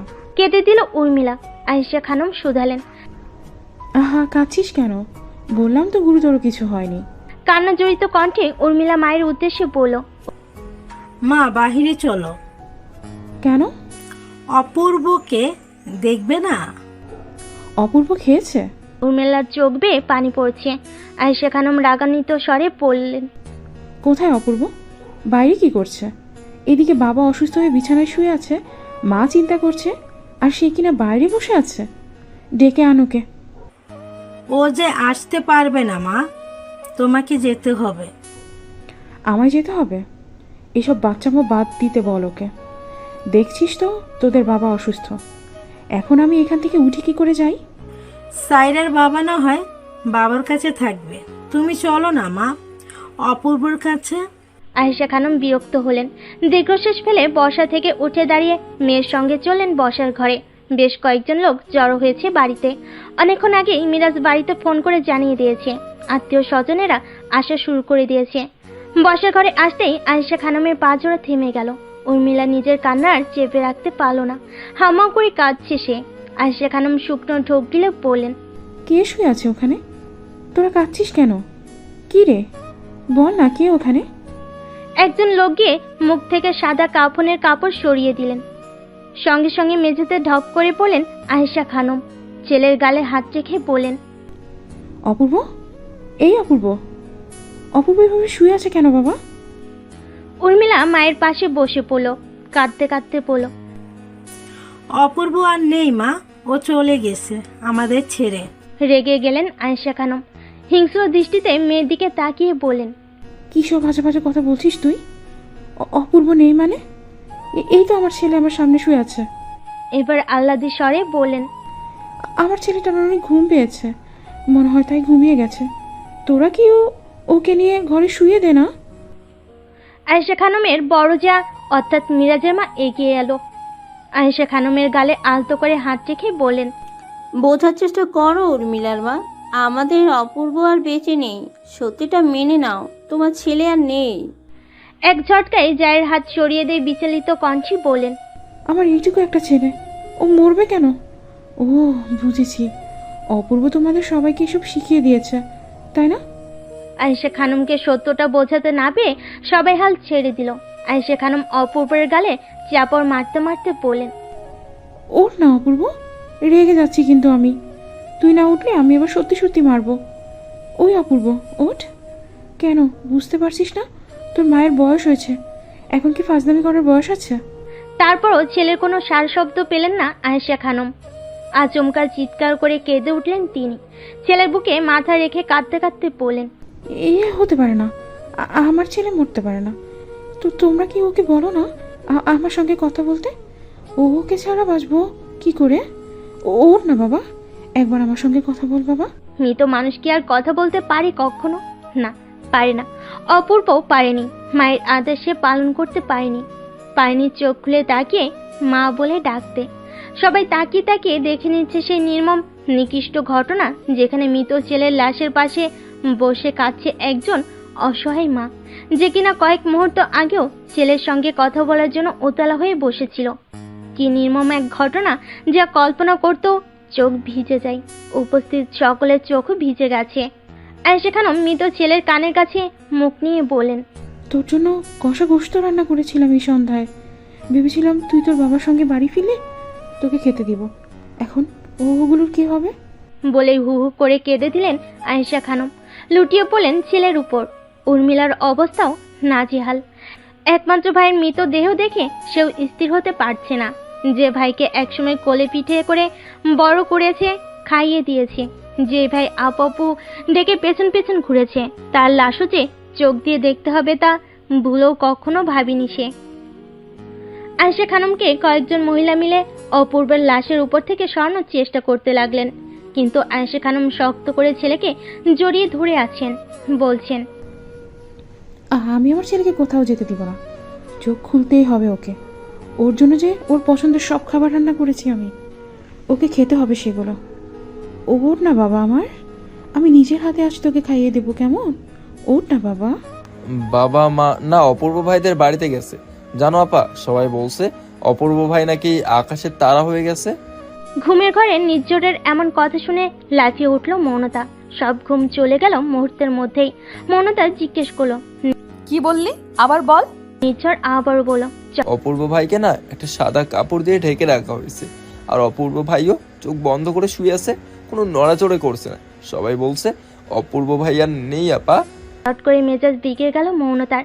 চোখ রাঙিয়ে বলল, এই মাঝরাতে আর দুষ্টুমি খুঁজে পাস না? এসব কি ধরনের কথা নির্ঝর? আমি দুষ্টামি করছি না আপা, তুমি চলো অপূর্ব ভাইদের বাড়িতে, আন্টি অনেক কান্নাকাটি করছে।